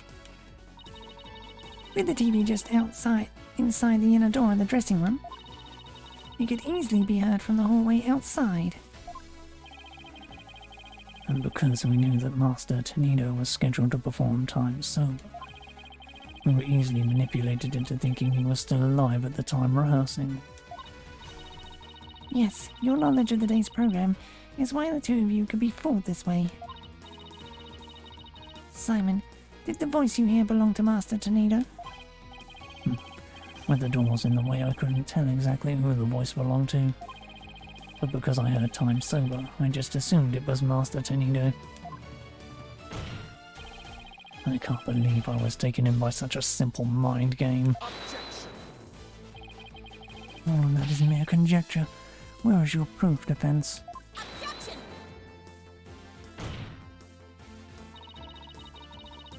The Window moved the TV back when he discovered the body. After all, he couldn't very well leave it by the door, because then someone might figure out the trick he'd been playing. And there's one more thing about Window's actions that's suspicious. And that is? The fact that he flopped so badly on such an important occasion. What's so suspicious about that? Even pros slip up once in a while, you know. But I believe that this time it was intentional. Because the Window knew it'd be strange to hear laughter coming from the dressing room. Oh my. Yikes! It's all just a bit too perfect to be sheer coincidence. Plus, if the voice Prosecutor Blackwell and Gairu heard was due to Windows scheming, then the victim's time of death could have been earlier than 4 PM. In other words, Window could have killed Master Tornado himself. We've got you by the stones now, Window. so you better confess everything.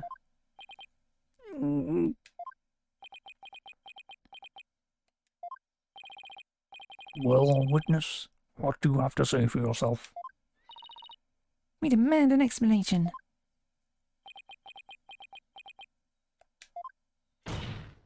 Uendo!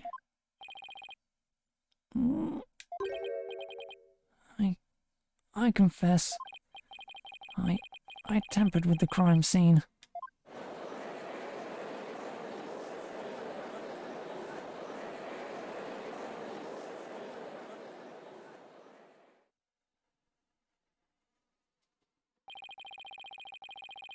Is it the defense's claim that Uendo Tornado is the true murderer in this case?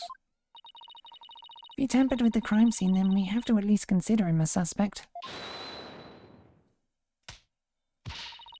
Now wait just 1 minute. Yes, I admit to messing with the dressing room, but I didn't kill Shisu. Then why did you tamper with the crime scene? I refuse to answer that question. What? If you suspect this witness, then I have a question for you. What could it be this time?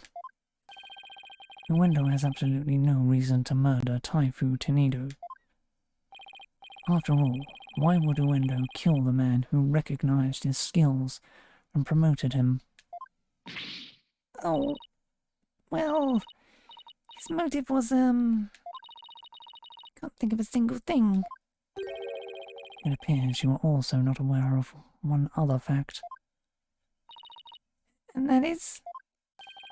That the accused visited the dressing room before 4 p.m. as well. Is it not natural then to suppose that the accused kills the victim at that time? What? Nobody told me Mr. Weed had also gone there before 4 p.m.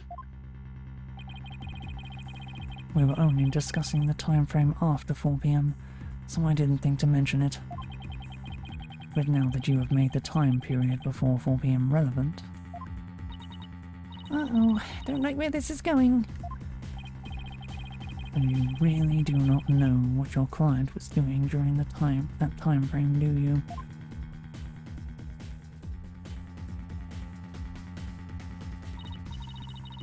Well, it was all very sudden and, why did you wait until the very last second to contact me, Simon? Don't give me that look. And just so you know, Bucky never told me he had visited the Master before 4 p.m. either. This sort of thing is exactly why that prosecutor keeps calling us unprepared. The defense will stop squabbling this instant. Sorry, Your Honor. Prosecutor Shamari, please continue. Thank you, Your Honor. Defense, you know of the sober-making implements in the dressing room, correct?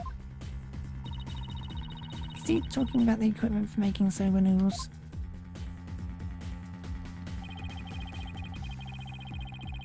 You speak of the large bowl that is used to mix buckwheat flour and water. The long rolling pin and the special knife that is used to cut the dough into noodles.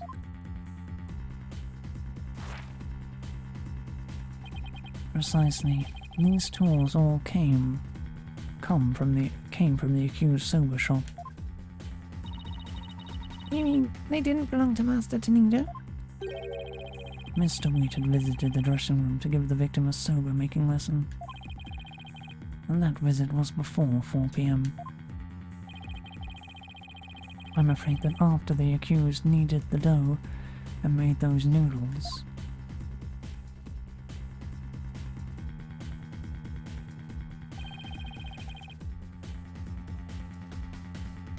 he committed the act of murder. But wait, that doesn't add up. If Mr. Wheat killed the victim before 4 p.m, why would he return to that room at a later time?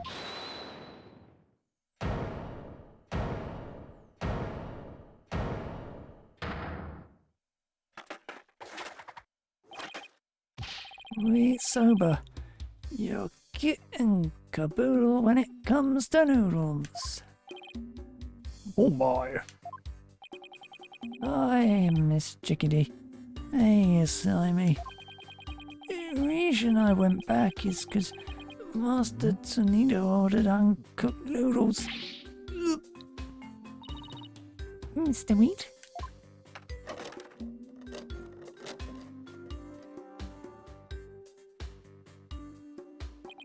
Yesterday, I brought noodle making tools to the dressing room at around 2 p.m. That's when Master Tornado ordered uncooked soba noodles to stock up on. Uncooked noodles to stock up on? Yes, ma'am. Master Tornado kept a supply of soba noodles from my shop in his fridge.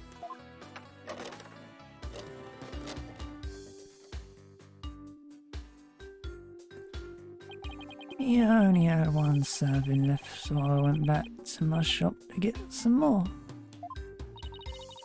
I'm serving in noodles in the fridge, but I thought the fridge was practically empty. Anyway, the whereabouts of the missing noodles isn't all that important now. You ran into me and Gairu when you came back to deliver the uncooked soba, correct? That's right, Simon. I'm right time out of my busy day to deliver in the noodles. Hey, what? He ignored me when I called to him from the inner doorway. He just kept mumbling Rakugo lines for ages, so I got mad and went back to my shop. So that's why you got mad. What he's saying is true, then there's no way he could be the murderer. I swear, I'm telling the truth, Miss Chica. Bailiff, quick, get this man to the infirmary. Well, I dare say he is quite the handful. Your Honor, please accept the statements Mr. Wheat made just now into evidence. I believe the accused's statements about going to the room at around 2 p.m. is true, or it falls within the victim's estimated time of death. That opens up the possibility that the crime was committed between 2 and 4 p.m. That's some critical information. Yes, Your Honor. But other than that one point, Mr. Wheat's statements are dubious and without proof. Objection! But they are the words of the defendant himself. Simon, back me up here. He has a point. If I were the prosecutor, I wouldn't accept them either. While I understand the defense's feelings on the matter, this court is unable to accept anything other than the time the defendant made his visit. Now what do I do? I trust you have no further objections, defense. At last, the time has come to send the soul of the victim onward to the Twilight Realm. Silence. What are you yammering on about, Prosecutor Sad Monk? We still have something we need to question Uendo about. We do? Like what? Oh, don't just stand there. But we don't have any evidence left to present. Have you forgotten already? Isn't there still a hidden witness you have yet to question? A hidden witness? Oh, that's right. Your Honor, there's still one more issue we haven't finished discussing yet. Oh, and what is this bit of unfinished business? We haven't finished discussing the issues... this issue related to Uedon. Uendo. Uendo. Ugh. We still have to discuss the possibility of a fourth personality, the one named Owen. Are you suggesting that this fourth personality of Uendo might be the true culprit? Jeez, not that again. I told you we don't know anything about this Owen. Look, Uendo, I know you don't have any motive to kill your master, but... This Owen may have won for all we know. Come clean now, Window. You've got another personality stashed away, haven't you? Please tell us everything you know about Owen. That's enough. The witness has already stated that he knows not of any Owen character. Bravo! You tell him, Mr. Prosecutor. Hey, Patches. If you claim you don't know Owen when you really do, that's tantamount to perjury.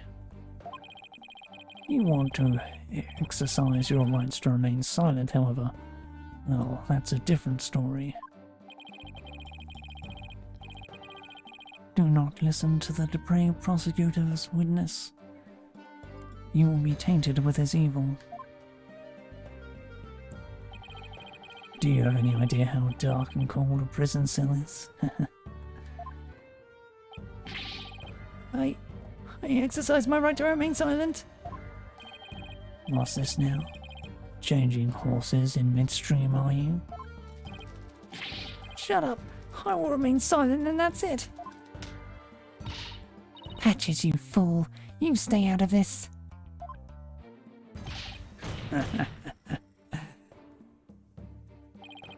Patches is not the brightest bulb in the box you call a noggin, is he? The fact that he switched from I don't know any Owen to I will remain silent is proof that he does know about Owen. There it is again. Simon's formidable psychological manipulation tactic. I'm sure glad he's on my side today. Objection. You dirty, despicable, depraved prosecutor, you were leading the witness. Witness, there is no need for you to submit yourself to the defense's questioning. Objection! Your Honor, the window is definitely hiding something. Please allow me to question this witness about the existence of Owen. I suppose only this witness can confirm or deny the existence of Owen. For us. Very well, I will allow the defense to proceed. Palunka.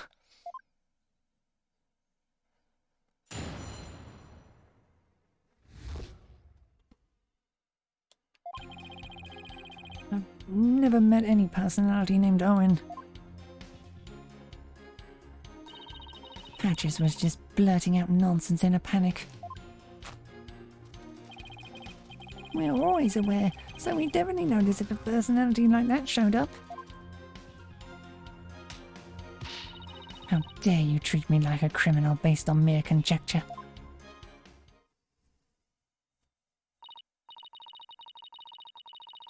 Wow, how am I supposed to deal with the testimony of 3 personalities?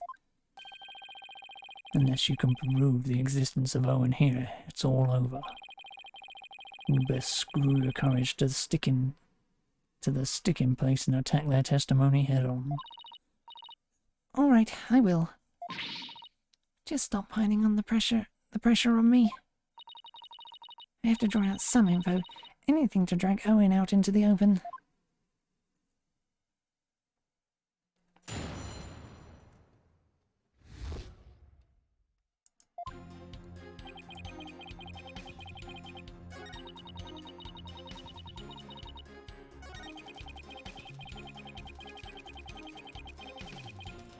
Hold it! But what if for some reason you 3 were unconscious at the time of the incident? If 3 of you weren't alert and aware, what would happen? What would happen? I'm not even sure what you mean. I mean, you three share the same memories, right? But what if Owen is different? What if he has memories separate from yours? Maybe Owen emerges when the 3 of you are unaware or unconscious. Objection. Instead of speaking as if this 4th personality is a foregone conclusion, I suggest you prove his existence first. Well, we've already seen 3 personalities. The 4th wouldn't be a stretch.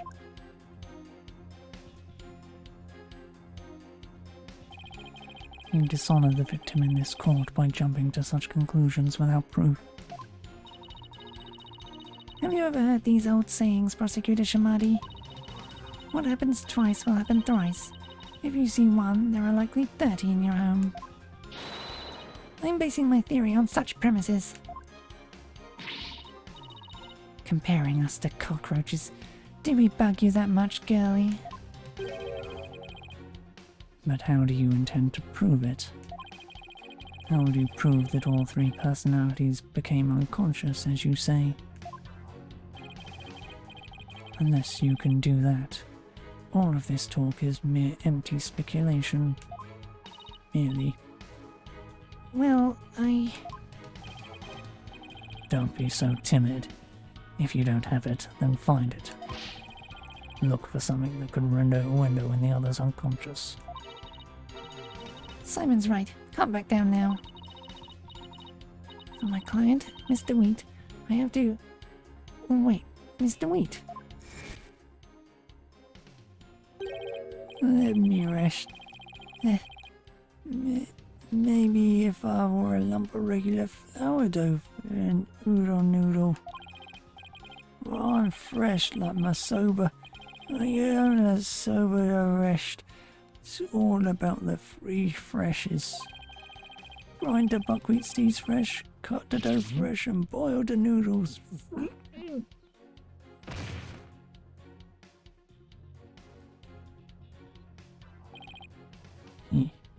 He's blacked out. Mr. Wheat falling unconscious. Wait a minute, I think I've got it. Miss Sykes, do you have proof to back up your theory? Yep. Yes, Your Honor, I do. The proof is right here in this crime photo. It is? In that case, please point out what supports your theory. This most likely is what caused Uridon to lose consciousness. Uendo. God, I keep wanting to say his name different, don't I? Take that! This is probably what made Uendo lose consciousness. Oh yes, the sake. And isn't it just like Master Tenito to pick a fine brand, like Carmel? Sake. Oh, you mean rice wine? Oh, please don't call it rice wine. That's so unsophisticated, and it's not even wine. Silly girl. I must agree, you need to become more cultured, Athena.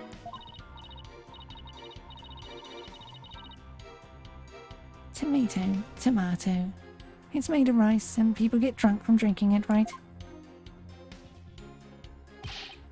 It's called sake. End of story. Fine, sake it is then. Ay caramba, everybody's so touchy about these things. I recall Master Tornado would often have a drink or 2 before performing. He said it made him more eloquent. Drinking too much of the stuff can make one lose consciousness though, of course.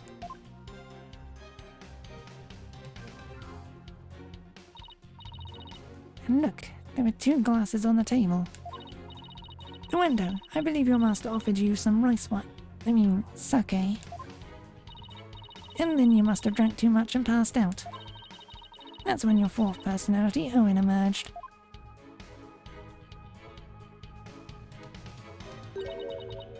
I drank sake. Oh, that's a good one.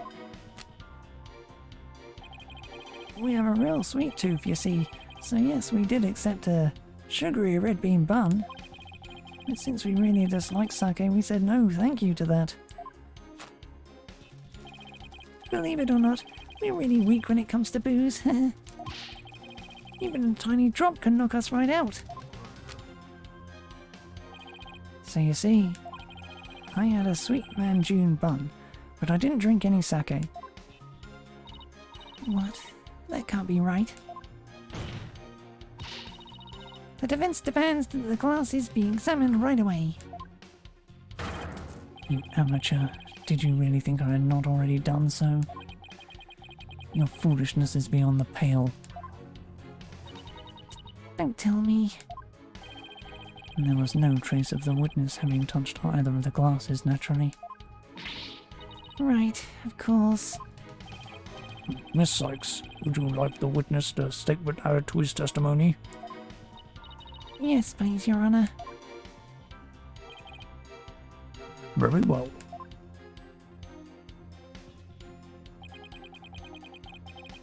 I had a sweet manju bun, but I didn't drink any sake.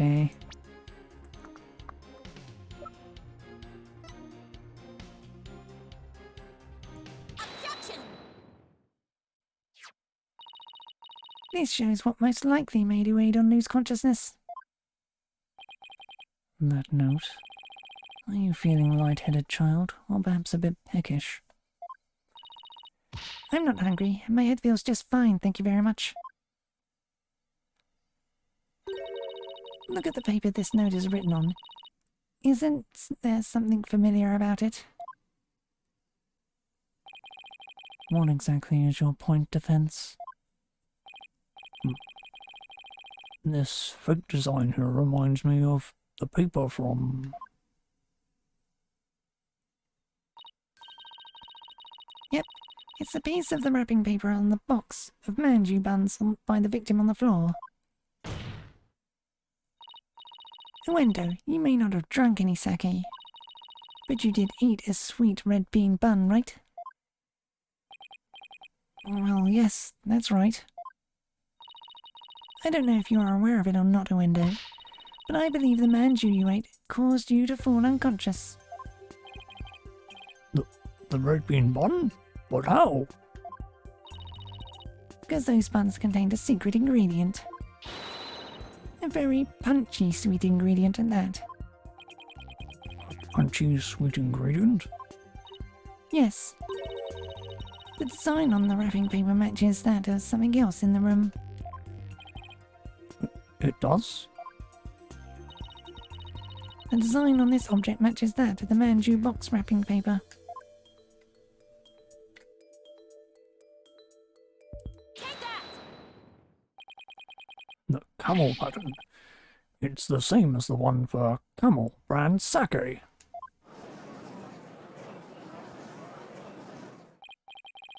So, just as Uendo said, he didn't drink any sake per se. But he did eat some. Impossible. Uendo had a caramel brand red bean bun, which boasts a nice shot of sake as one of its ingredients.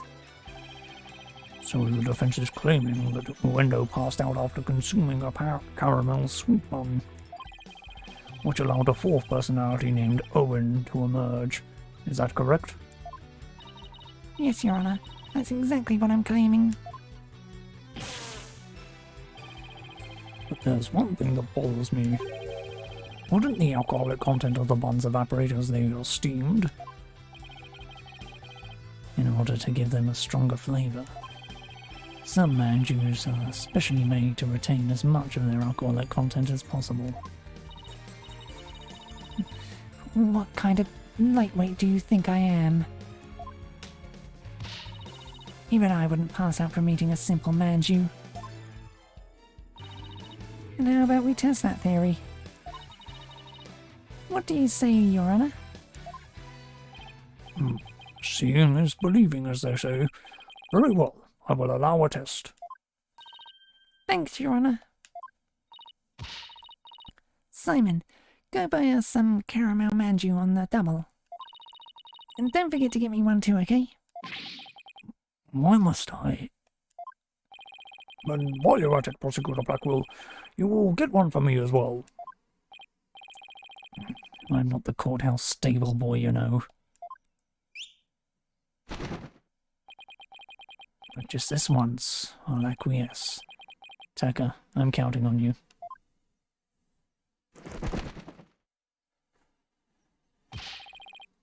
And all of you had better pay me back.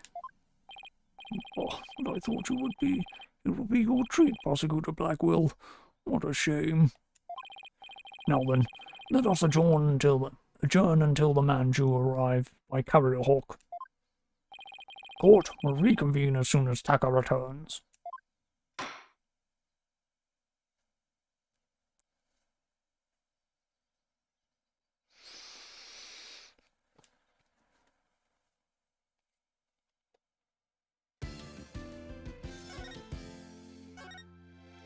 Sending a goddamn bird to go buy something. It's Phoenix right through and through, isn't it? Anyway, that will be all for today. Taka will return tomorrow with... For now, though, bye!